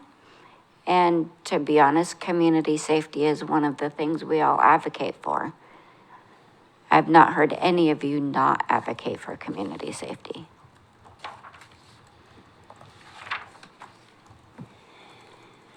Anything further? Okay. Counselor Kohler? Thank you, Madam Mayor. Tammy, thank you for the work that you do for so many different things. I know that you spend a lot of time and effort trying to put all this together, and I don't want you to feel like that doesn't go unnoticed and not appreciated. Thank you.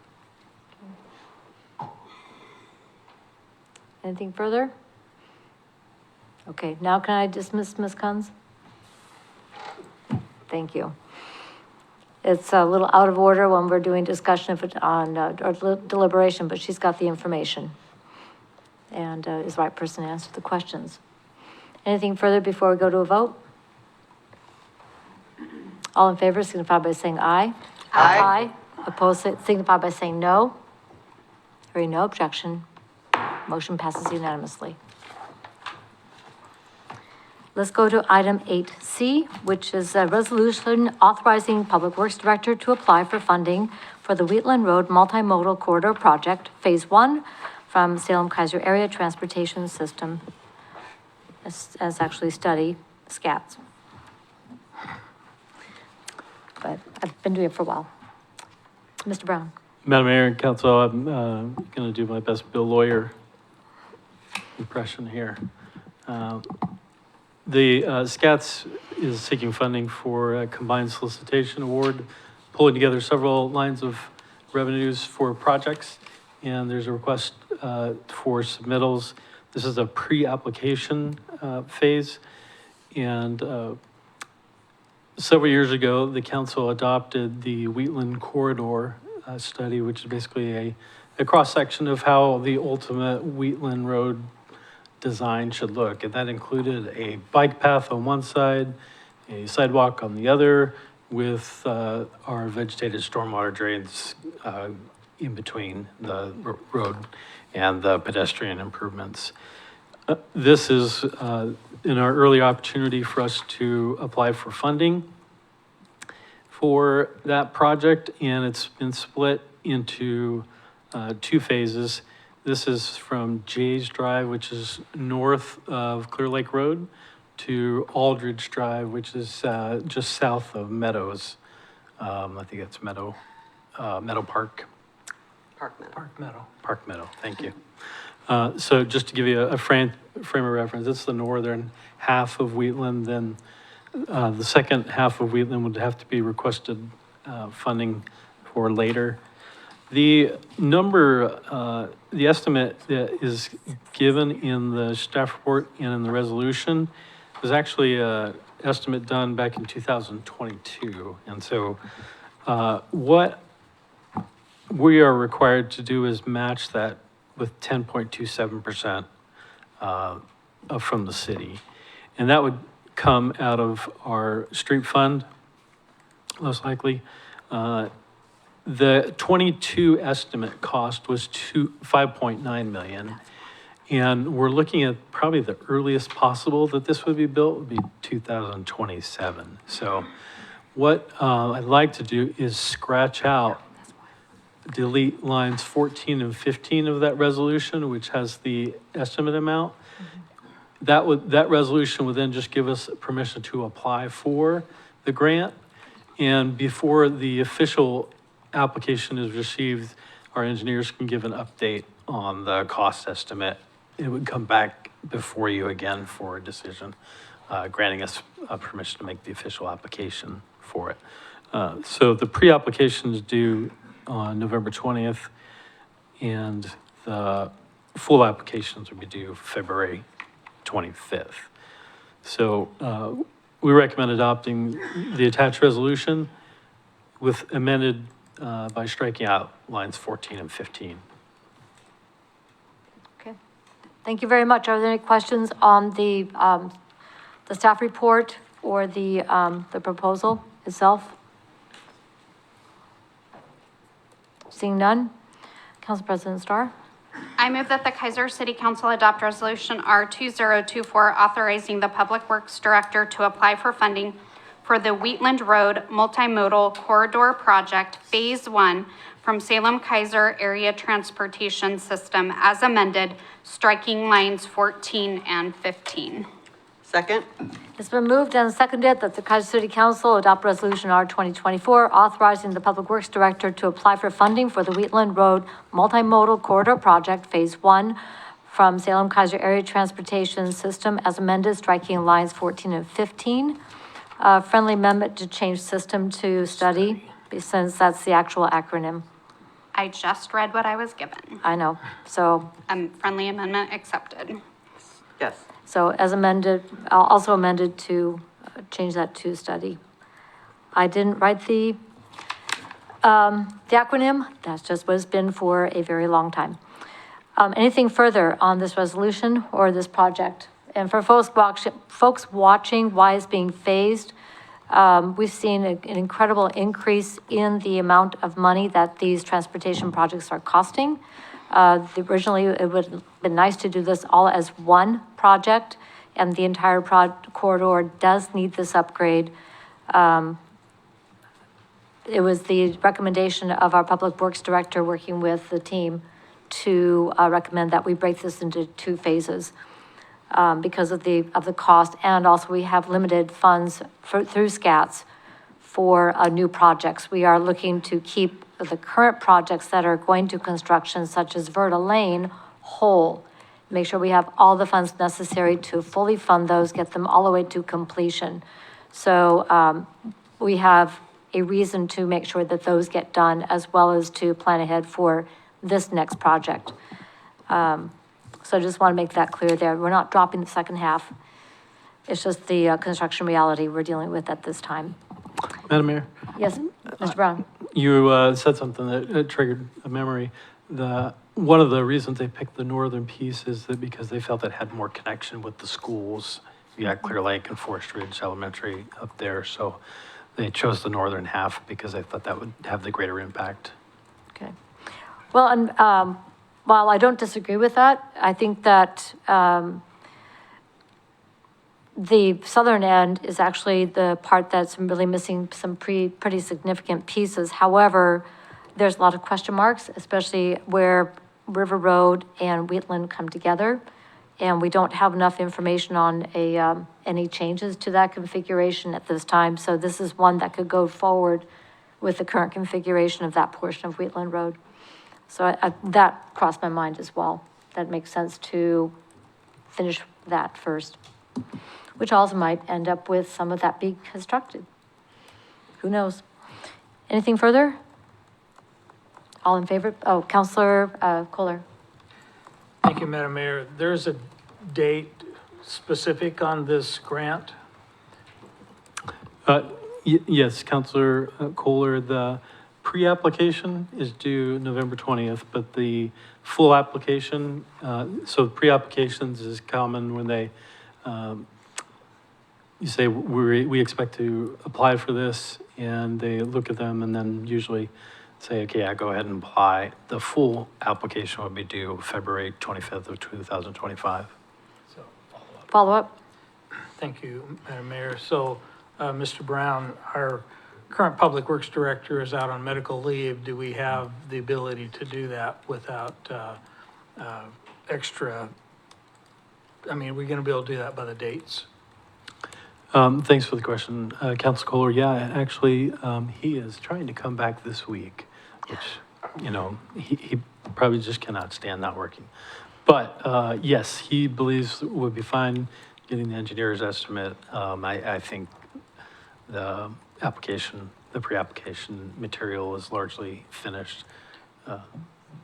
He's not worried about that. I just worry about. He's more worried about overworking coming back to somebody work. on medical leave. Yes, as you are very empathetic on that score right now. All right, thank you very much. Anything further? All in favor signify by saying aye. Aye. Opposed signify by saying no. Hearing no objection, motion passes unanimously. Let's go to item 8D, which is a resolution repealing Resolution R 2017-2809, affirming intent of the City Council of the City of Keizer regarding replacement funding for economic development. Mr. Wood? And this yours? No, Madam Mr. Mayor, this Lindsay. will be me. And then perhaps Mr. Wood and/or Mr. Brown can join in.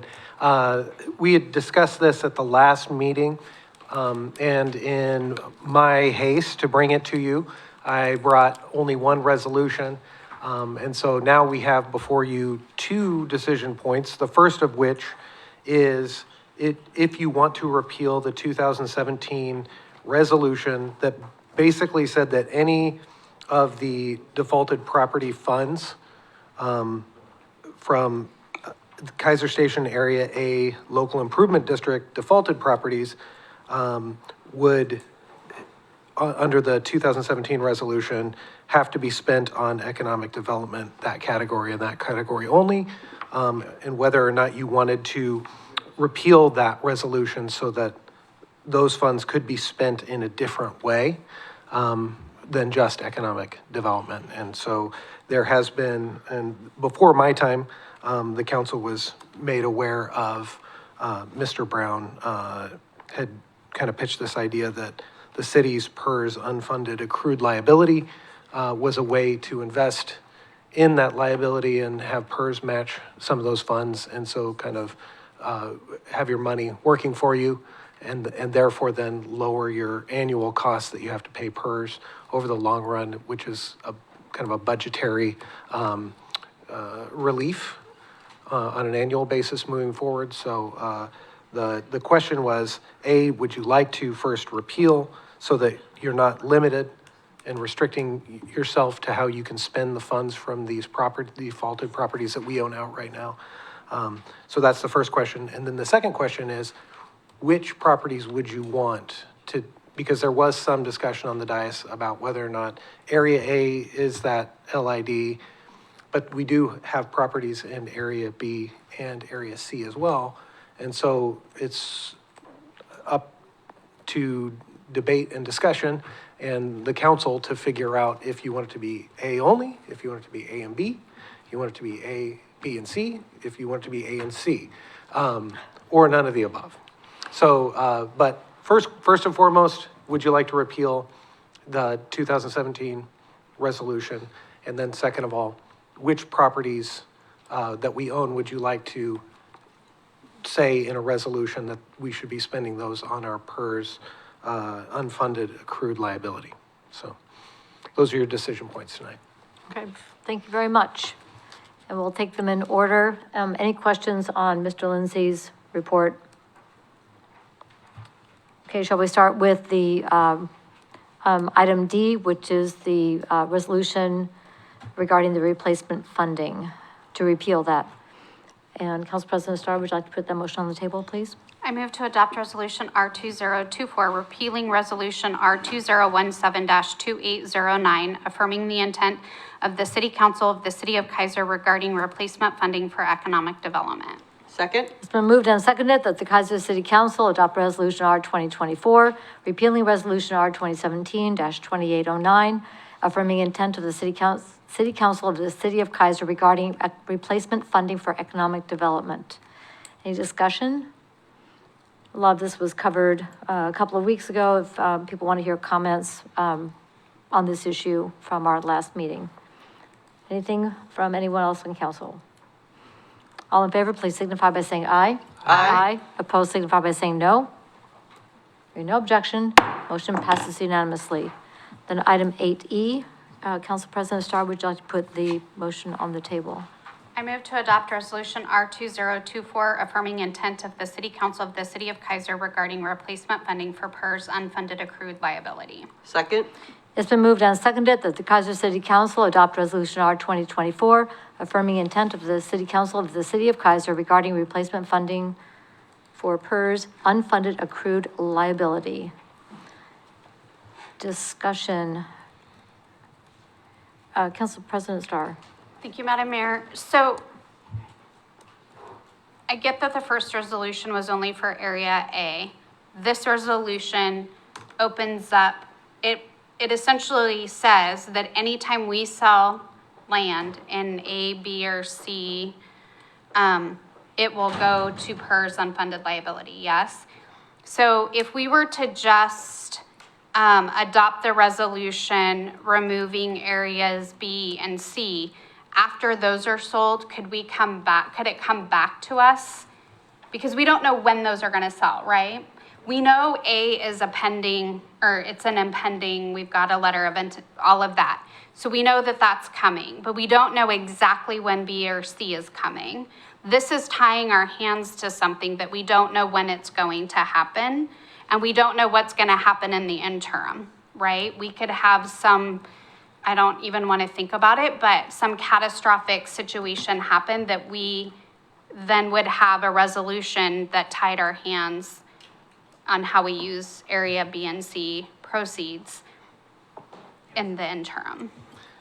You can think about it, from both sides, which is, one, if you pass a resolution tonight and it kind of gives the path that, yeah, we're all in, you can still come back and change that, and resolutions are pretty easy to change.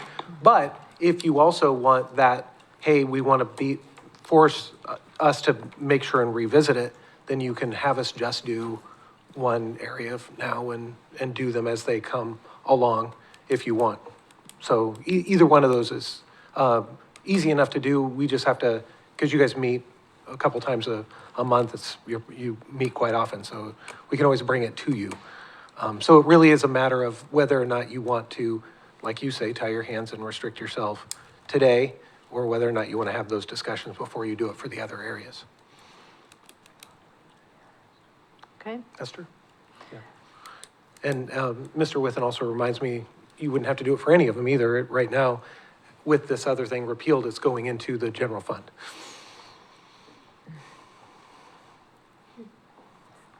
So I've got a comment if you are good at this point, Councilor. For now. Okay. Councilor Duran, I think, has something. Okay, because I was going to go to Councilor Kohler and then I'll come back to Councilor Duran.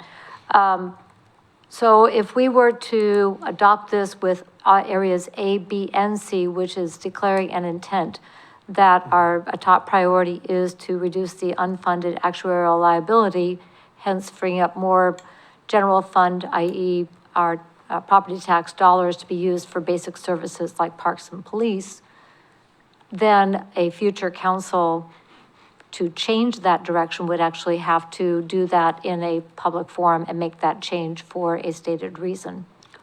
That is true.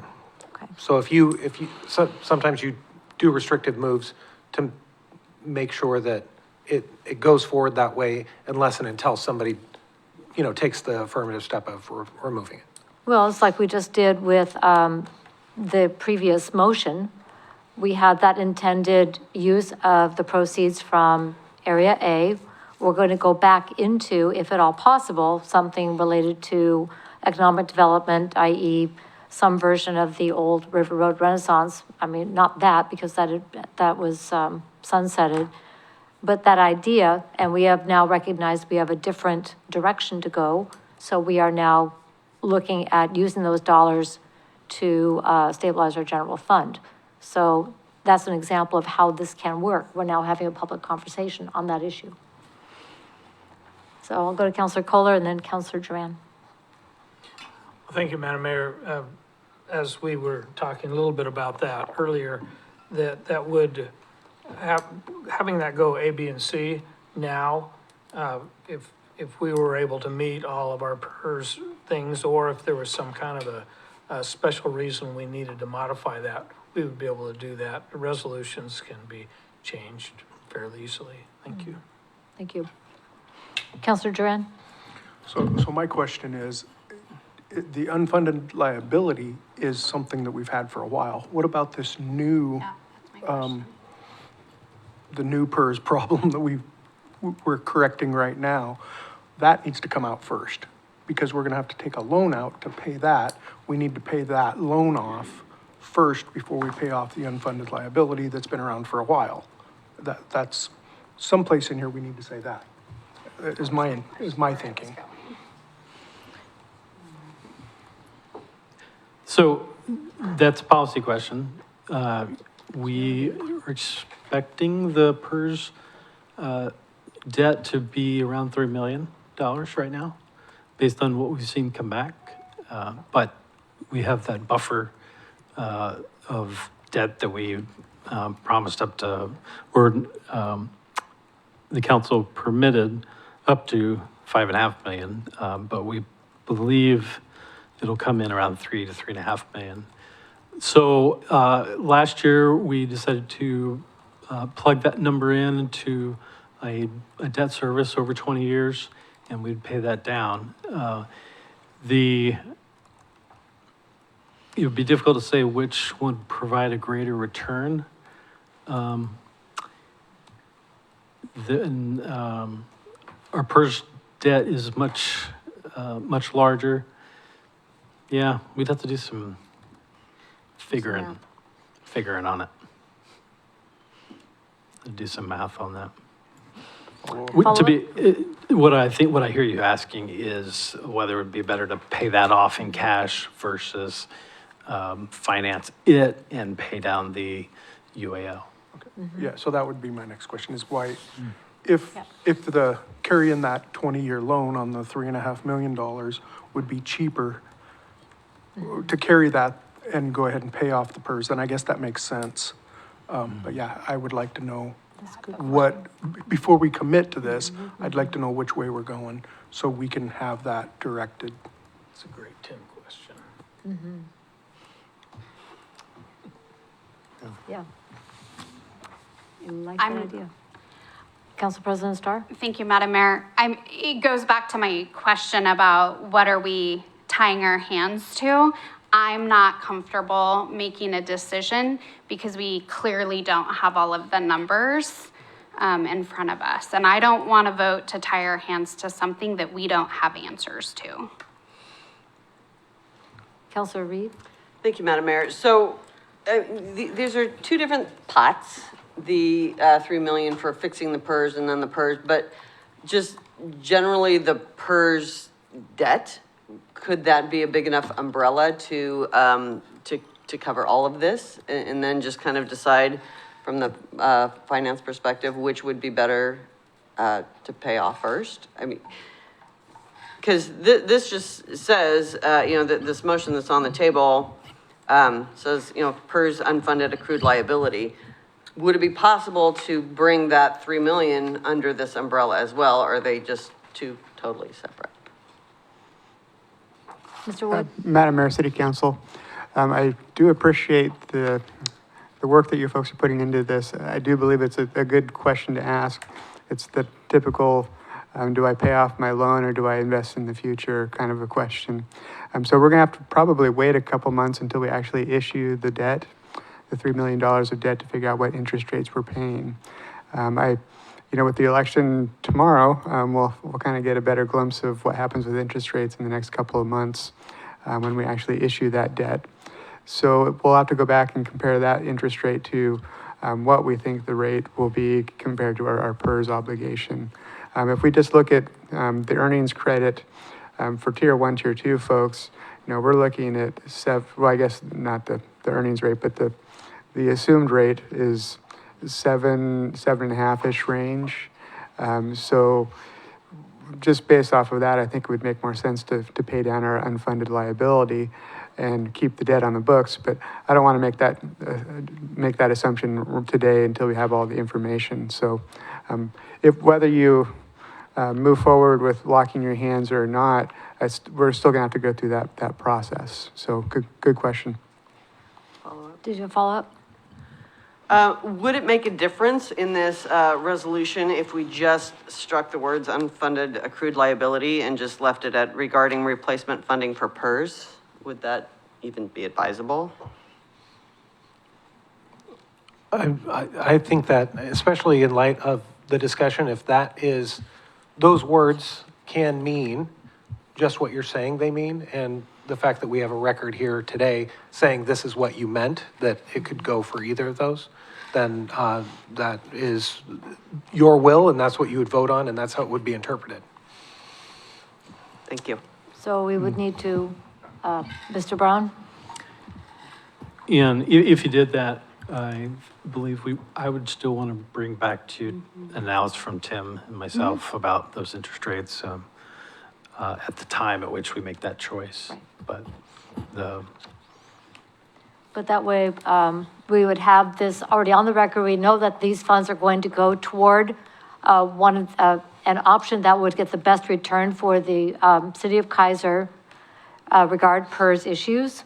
And then we can direct those funds that direction, and then that would come back to, the specifics would come back through budget, probably long-range planning task force and so forth in January, February. About that time period, we might know. Madam Mayor, City Council, that still may be a little preliminary as far as getting the debt issued. Okay. So It is going to be a 2 to 3 month long process to do that. But we have the intent on the record then that these funds will be directed toward PERS-related liabilities, however those shake out with either of these two, and with the intent that what is going to get the taxpayers of Keizer the best bang for the buck. Okay. Council President Starr? So just more of an educational question for myself. So we approved this debt ceiling up to 5.5 for the PERS issue. The longer, if we keep the debt on the books longer, does that affect and impact like the city's credit rating and the Moody number and all of that stuff? That is way beyond my pay grade and my wheelhouse, but I want to make sure if we leave it on the books for a longer term, do we go down in our credit rating, or how does that work? Madam Mayor, City Council, excellent question. We are so debt adverse as a city, and we've been so debt adverse for so many years that this will have no impact on our credit rating, because typically cities issue quite a bit of debt, but we've really operated on a pay-as-you-go model for just about all of our city services.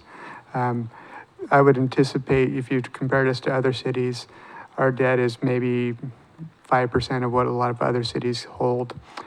We have the ability to carry up to, I think, $100 million of debt if we so chose.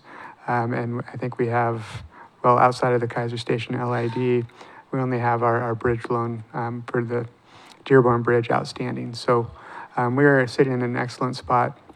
So this additional debt that we're taking on is going to have a very limited impact on our ratings. a very insightful question, though. I'm inclined to not do anything. We've repealed the resolution. I'm inclined to not do anything until we have more financial analysis numbers and so forth from Mr. Wood. So I appreciate that. I'm in favor of the amending this resolution to direct it toward PERS, and then we will get the how that will be directed based on our intent. But that way, it is clear that the intent of this council is to get the best value for the taxpayers by directing this to maximize the benefit of PERS liabilities, however they are occurring. So I'm going to favor amending this to in that direction. Councilor Reed. Thank you, Madam Mayor. Especially considering that, we get this, this huge unpleasant surprise every year from PERS, and it is an ongoing threat to our general fund. And so directing these, yes, there are some policies that need to be clarified, but I would be perfectly comfortable directing these funds towards PERS in whatever format that would take once we get that analysis. Thank you. Anything further? So I would like to, because I believe we have the motion on the table, correct, Ms. Bissett, of the original? So Counselor Reed, you were proposing an amendment, a friendly amendment to remove the words unfunded accrued liability and leave it as PERS. Is that correct? Did I hear from Mr. Lindsay that it doesn't really matter? Even if we left those three words, that could mean either of those options? Well, do we need to amend the motion? My opinion is because we won't always be sitting in the same chairs, for all time. So it's better to try to make it closer to what the intent of the council is right now. So I would say taking out the word unfunded accrued liability would do what you're suggesting. What I was also suggesting is you can look at a legislative history and go back and go, oh, that's what they were talking about. That's what that means. So I'm just saying you're double covered. The wordsmithing doesn't have to be so perfect. If you just say funding for PERS, we'll know what that means. Okay. So I would propose a friendly amendment to take out the words unfunded accrued liability. Does the mover accept? Nope. Okay, you want to put a motion on the table to amend? I move to amend the motion on the table to delete the words unfunded accrued liability. Looking for a second? I will second. All in favor, please signify by saying aye. Aye. Aye. Opposed, signify by saying no. No. Motion fails. The original motion is on the table. Anything further? All in favor, signify by saying aye. Aye. Opposed, signify by saying no. No. So motion fails. It was 3-3. Noes are, I think it was 3-3. Noes are Cross, Duran, and Star. Okay, but based on the conversation, is it fair to state that we would like the staff to come back with additional information regarding the PERS options for the proceeds of the sale of properties in areas A, B, and C? And bring that back to us in the form of a resolution once we have that, those numbers clarified? Would that be a fair statement of the position of the council? Councilor Duran. I would like to maybe try and give a time frame, if possible. I mean, like, would March be possibly? I'm just, rather than just leaving it open-ended, and I'd like to see something say, hey, we're gonna try and bring this back in March. Just wanna see if that doesn't work, we'll. Or prior to March. Or prior to March. Well, yeah, the problem is we're dealing with something that we aren't in control of, but, Can we ask for it to be brought back in March, whether it's ready or not? And just say, we're gonna bring it back in March to talk about it, whether we're ready or not. I don't know, just. Mr. Wood. Madam Mayor, City Council, yeah, I do think probably by March time period, we'll be able to have something to talk about. Okay, would you like to put that into the form of a motion so that we're clear on our direction for the intent of bringing back information on the utilization of these funds for regarding PERS issues? Do we put every direction to staff in a motion? I believe that the intent of these dollars needs to be very clear, because right now they will be going into the general fund without direction. We've had conversation, but there is nothing that is obligating us to move in that direction or indicating our intent aside from just conversation. So if we want to be really clear on the record where we stand on the utilization of these funds, I would be in favor of a resolution to make that clear. Does it need to be a resolution, or can it just be? It could be consensus. It could be. It's just consensus to staff. I don't think we need a motion directing staff. Well, as long as we've got consensus, that is the direction that we as council, that means all of us, that we would like these dollars to be, to come back with how these dollars will be allocated regarding the PERS liability issues, plural.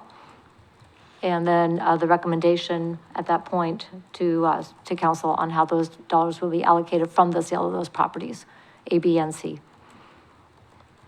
Council Because- President Starr. Because you're gonna do your financial wizardry, right, Mr. Wood, and come back to us and say, if we sell properties, I know, right, I'm gonna get you a little wand.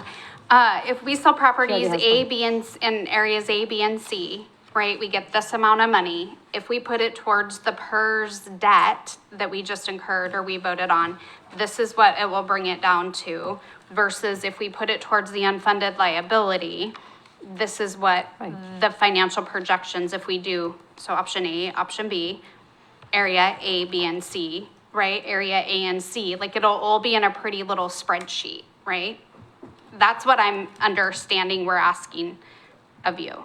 And I like spreadsheets and charts and processes, so that is great for me. Thank you. Mr. Wood? Madam Mayor, City Council, that would be what we would be bringing back. Pretty. Something pretty to look at. We wouldn't be able to spend these funds until we would do a supplemental budget anyway. So there's, I mean, if they come into the city, they're just going to sit there until the next budgeting process.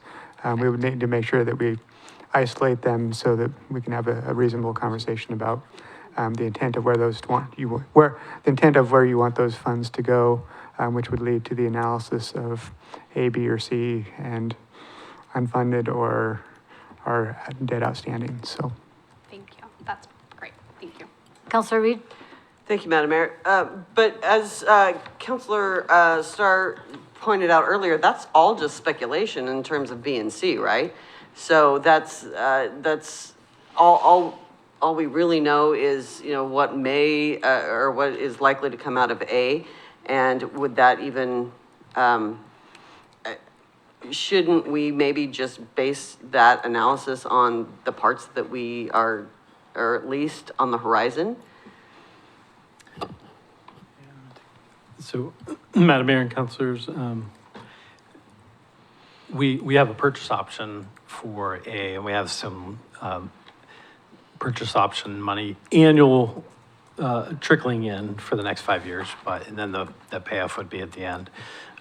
But it's entirely likely that we would see revenues from Area B property being sold before we saw the bulk of the revenue from Area A. Which, good? Yeah, I don't see how that's any more concrete than what we would be voting on tonight, I guess is my point. If that's, the policy here is that this money should go to PERS. What that looks like, you know, even if we wait for the analysis that's going to be happening in several months, I don't see that that's going to be a whole lot more solid information than what we have now, because this is policy. And so, yeah. Councilor Duran? With what we've seen going on right now, we'll probably have some movement by March. So we'll probably have some dollar figures to put towards that, at least with letters of intent by that point. I'm assuming with the activity we've seen. So that was why I was thinking maybe March would be a good time, because a lot of this stuff might come together by that time. No. It just seems to me irrelevant in that there are two different questions. The policy of where the money goes versus how much money is being available. I'm just thinking timing. If we think we're gonna have money at that time, then we can earmark it, you know. But.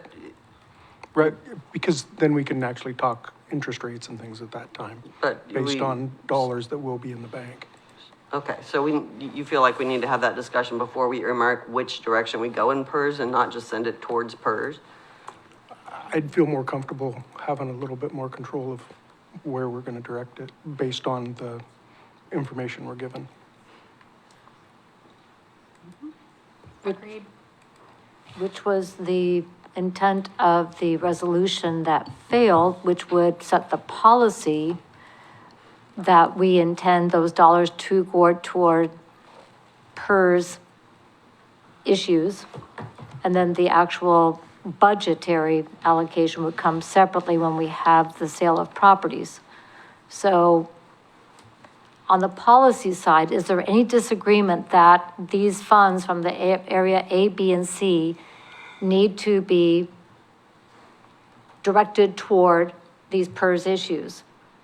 Not at this time. Is my answer to that. We can revisit that in March. So you would be thinking in March that we would, the council at that point might not even want to direct this toward PERS?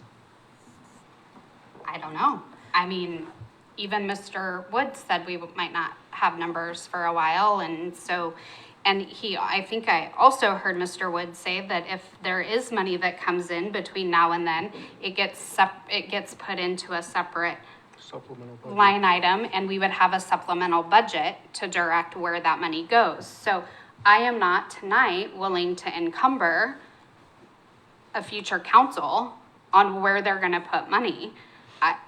I couldn't encumber the state legislature in policy when I was asking for funding. So for our statewide nonprofit. So we had to go budget, biennium by biennium. I couldn't encumber just for years at a time future legislative bodies. So I'm not comfortable encumbering a future city council by making a decision tonight when we don't know what the dollar figures are gonna be, and we don't know what the results of Mr. Wood's fiscal analysis and wizardry is gonna look like. So I don't see any harm in waiting until we get actual figures and projections in front of us. Okay. Councilor Kohler. Thank you, Madam Mayor. I've been pretty quiet on this so far.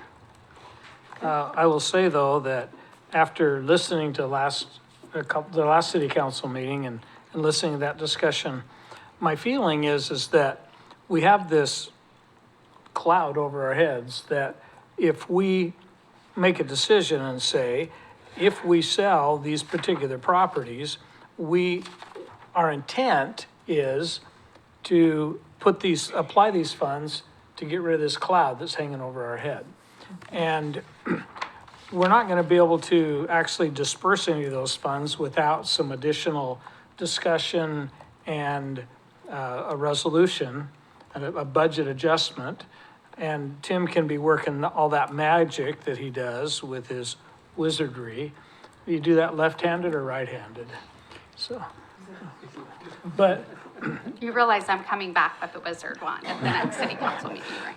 But I think our intent, I think, council, our intent is that we want to take care of that liability that we have.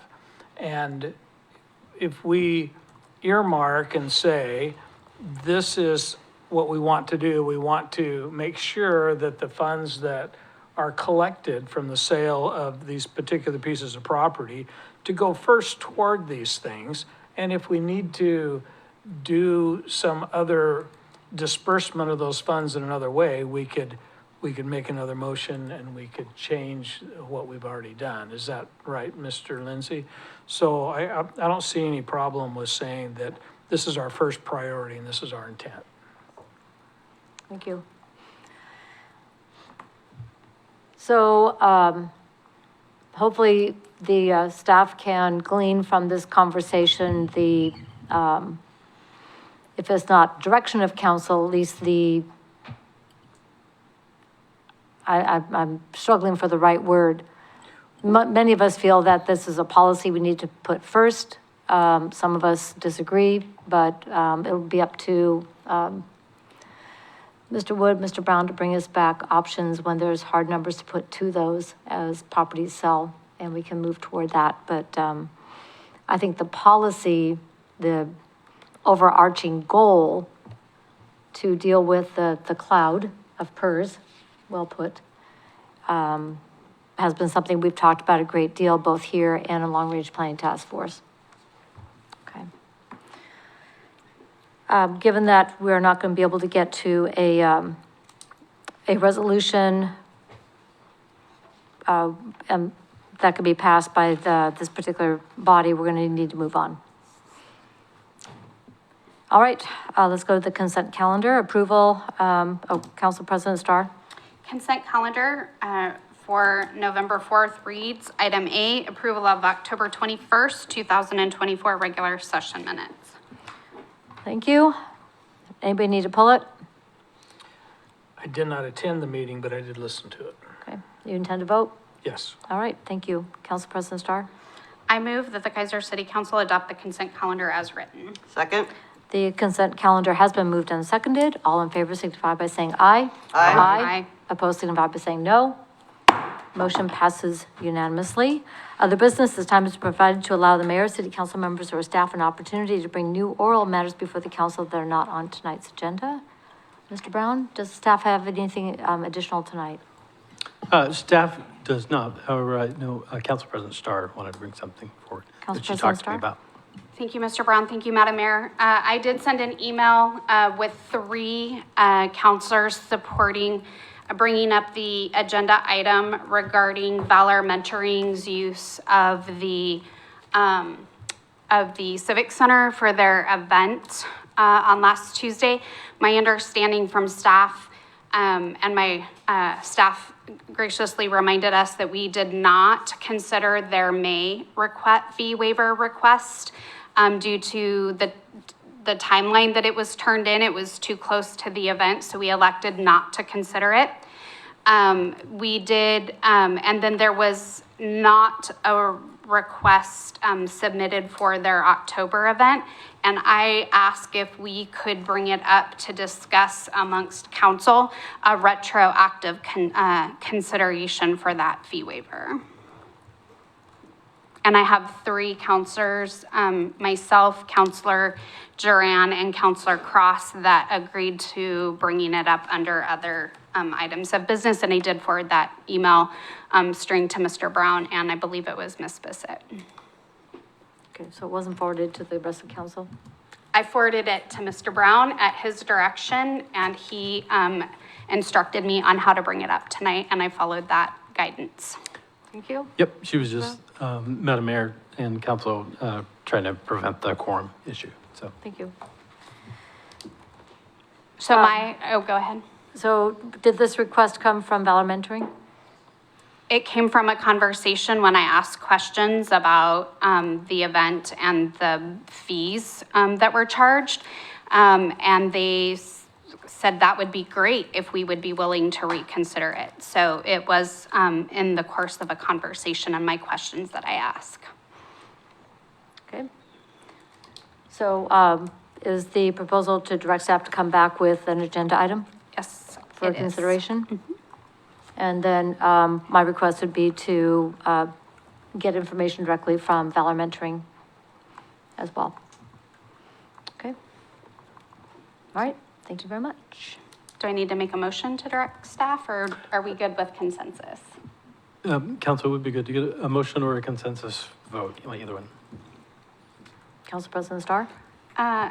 You know what, just because I haven't quite turned into a pumpkin yet, I move to direct staff to come back with a proposal for fee waiver for the Valor Mentoring event that was held on October 29th.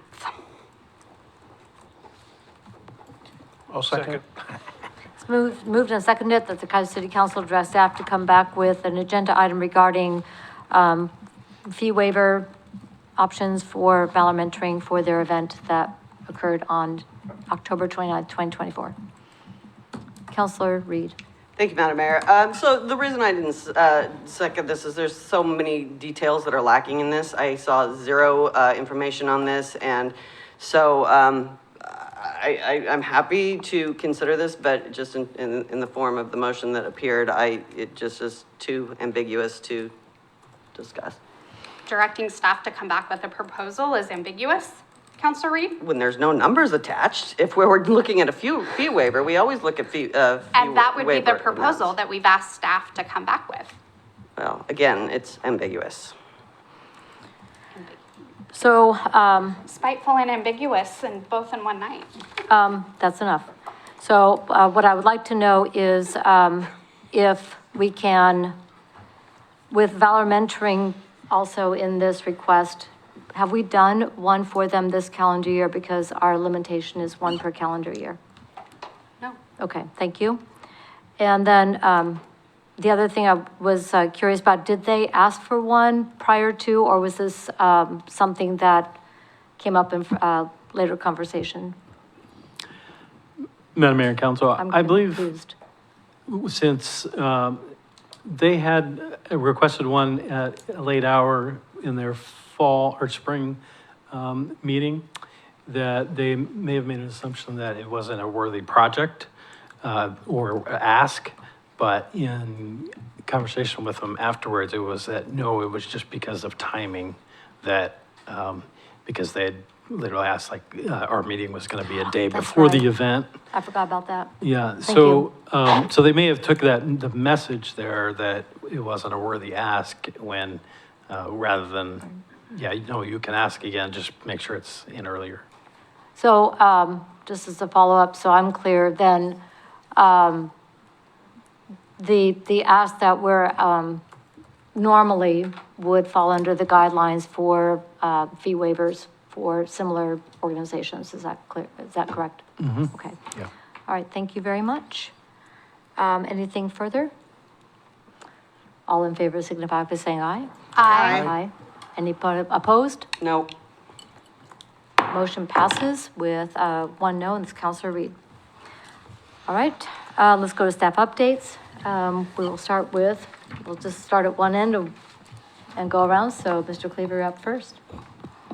Madam Mayor, City Council, just one quick update, and that's a reminder that the city is hiring. So we still have multiple job openings on our webpage that will, of course, close and we'll bring on some good people. But of course, speaking of PERS, we know as the calendar year approaches that people will retire and that will generate more openings. So tell your friends, tell your family, we continue to hire. Thank you very much. Where do they find those things? I know, this retirement thing, I highly recommend. Mr. Brown? I only wanted to say thank you for all of the extra meetings and effort and things that you all go to.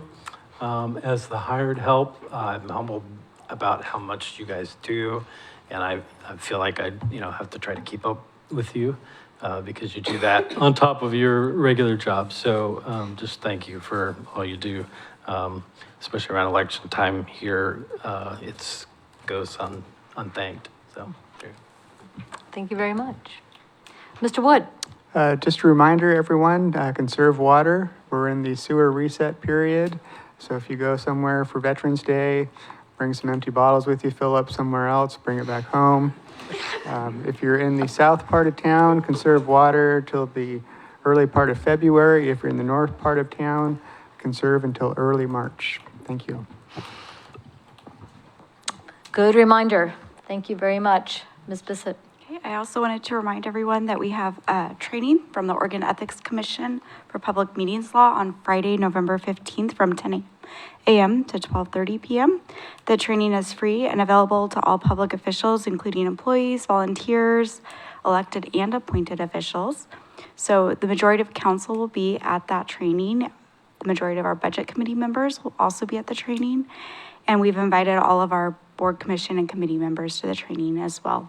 Registration is online on the Oregon Ethics Commission website, and it closes this Friday.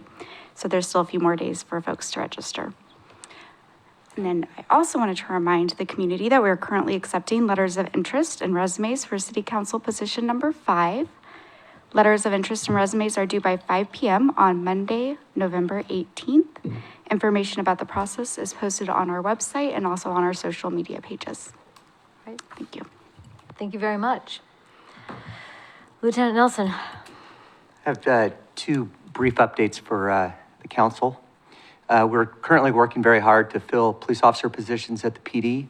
We have 1 applicant currently in backgrounds, and we anticipate over the next 2 weeks to have 4 additional applicants entering the background phase. My second update is the Parks Camera project. Next Tuesday on November 12th, our contractor will be here on site to start installing the cameras out in the community.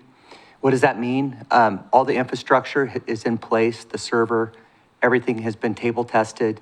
Once those cameras are up, they'll be live and accessible to our police officers in the field. Wonderful. That's it. That's very good news. All right, thank you. Mr. Witham? Nothing tonight, Madam Mayor, thanks. All right, thank you. Mr. Lindsay? I would piggyback first on Ms. Bissett's comment about position number 5, is she also sent out questions for folks to look at. So please be looking, if those questions don't encompass what you guys want to see in an appointed position that's going to sit there with you, please make sure and put your mind to it and send us some ideas about what you would like to ask. The other thing is we are starting negotiations with our separate bargaining unit, our KPA sergeants. And so I just wanted to put that out there as a idea that concerted and collected activities are under Oregon law protected, and we can neither be proponents or opponents of them. And so I just want to make sure and remind that as we talk about these things, or as these things happen when bargaining happens, if somebody wants to talk to anybody about that, we just have to be neutral. And so we get to be neutral, but we have to be neutral. So that is the reminder. Okay. Good reminder. All right, thank you very much. All right, let's go to council member reports, and we'll start with Councilor Cross. Thank you, Madam Mayor. Lots of kind of that non-profit event time of year, Marion County Reentry Initiative Breakfast, Great Valor Mentoring Event, Soaring Heights, coming up. I would encourage everyone to sign up for Expo Negocio on November 14th. That's a free event here at the Civic Center. Also, there's a big Veterans Day event at the Convention Center. It's the 4th annual for Staying Alive Veterans, and that is a great event. And if you haven't voted, go vote. Thank you. There we go. Thank you very much. Ditto. Councilor Duran? Okay. Short, sweet. Council President Starr? Thank you for the update on the camera project, Lieutenant Nelson. It's great to see you, although I think you're missing someone. I am. Yeah, I noticed, yeah. I'm having a little bit of separation. Yeah. She's at home. We'll care for her. Vacationing, right? Resting up, okay. But anyway, good, thank you for joining us, good to see you, and I'm excited to get that camera project wrapped up. That will be the final project, and when do we expect those cameras to be projecting that day, or will it be like a week out? As I stated, the infrastructure has been put in place. Yep. The server has been tested by our IT department. Our IT technicians have table tested the routers Yep. and the camera configurations. And at the city, we put them live. Oh, So we perfect, know that once the installer goes out and connects power to them, Then you get the feed? we will get the feed. It'll be recording to a server. Perfect. Our next step will be then to download the software on all of the patrol laptops. So our patrol officers will have that feed live when they're out patrolling. And it will catch the mean raccoons that chase me in the dark in the park, correct? Yeah, the cameras are high-tech. They're built in with infrared. They have tracking systems and alert systems that we can build into it for motion.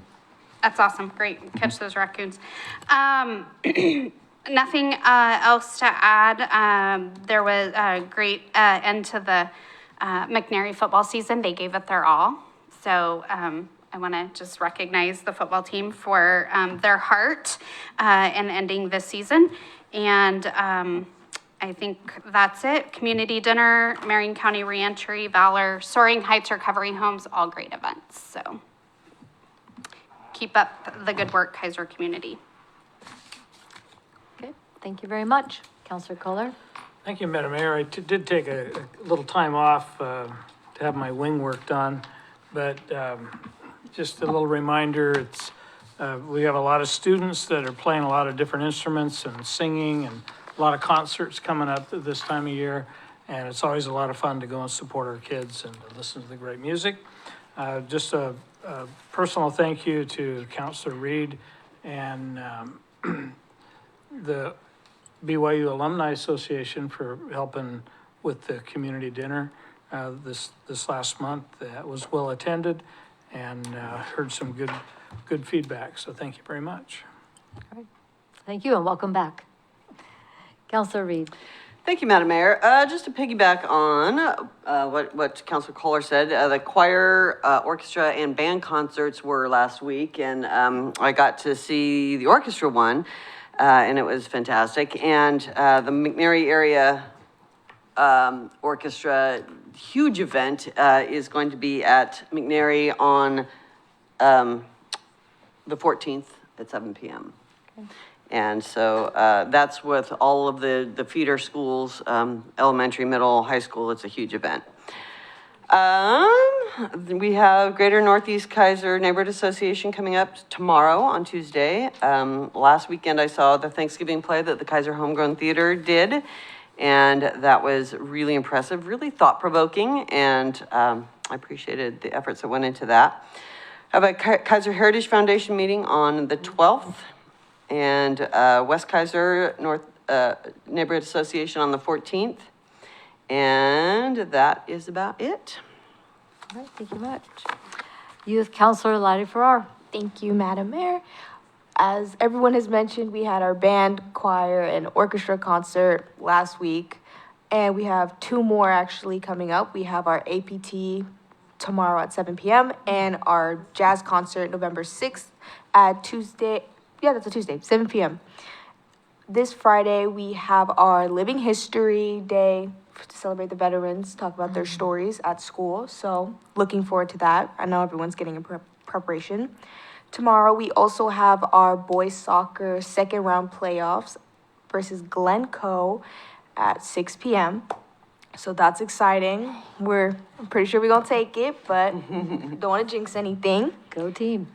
We have our winter sports tryouts on the 18th. So a lot of students are getting back into their winter sports as fall sports have ended. And we also have our fall play trap the 13th through 16th at 7 p.m. Fantastic. All right, thank you so much. Just a couple of things to add. On October 22nd, I attended the SCATS meeting. As you heard earlier, that's the Salem Keizer Area Transportation Study.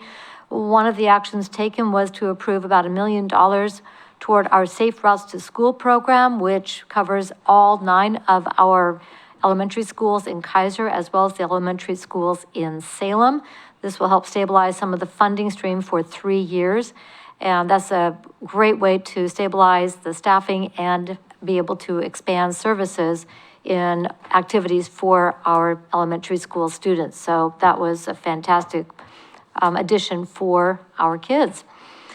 On the 24th, I attended the Mid-Willamette Valley Homeless Alliance, and once again, this area submitted a record level of funding request to Housing and Urban Development for our community service partners to increase resourcing for them. We had, when we got started way back in 2016, barely getting $750,000 for important programs like the Center for Hope and Safety and Shangri-La and others.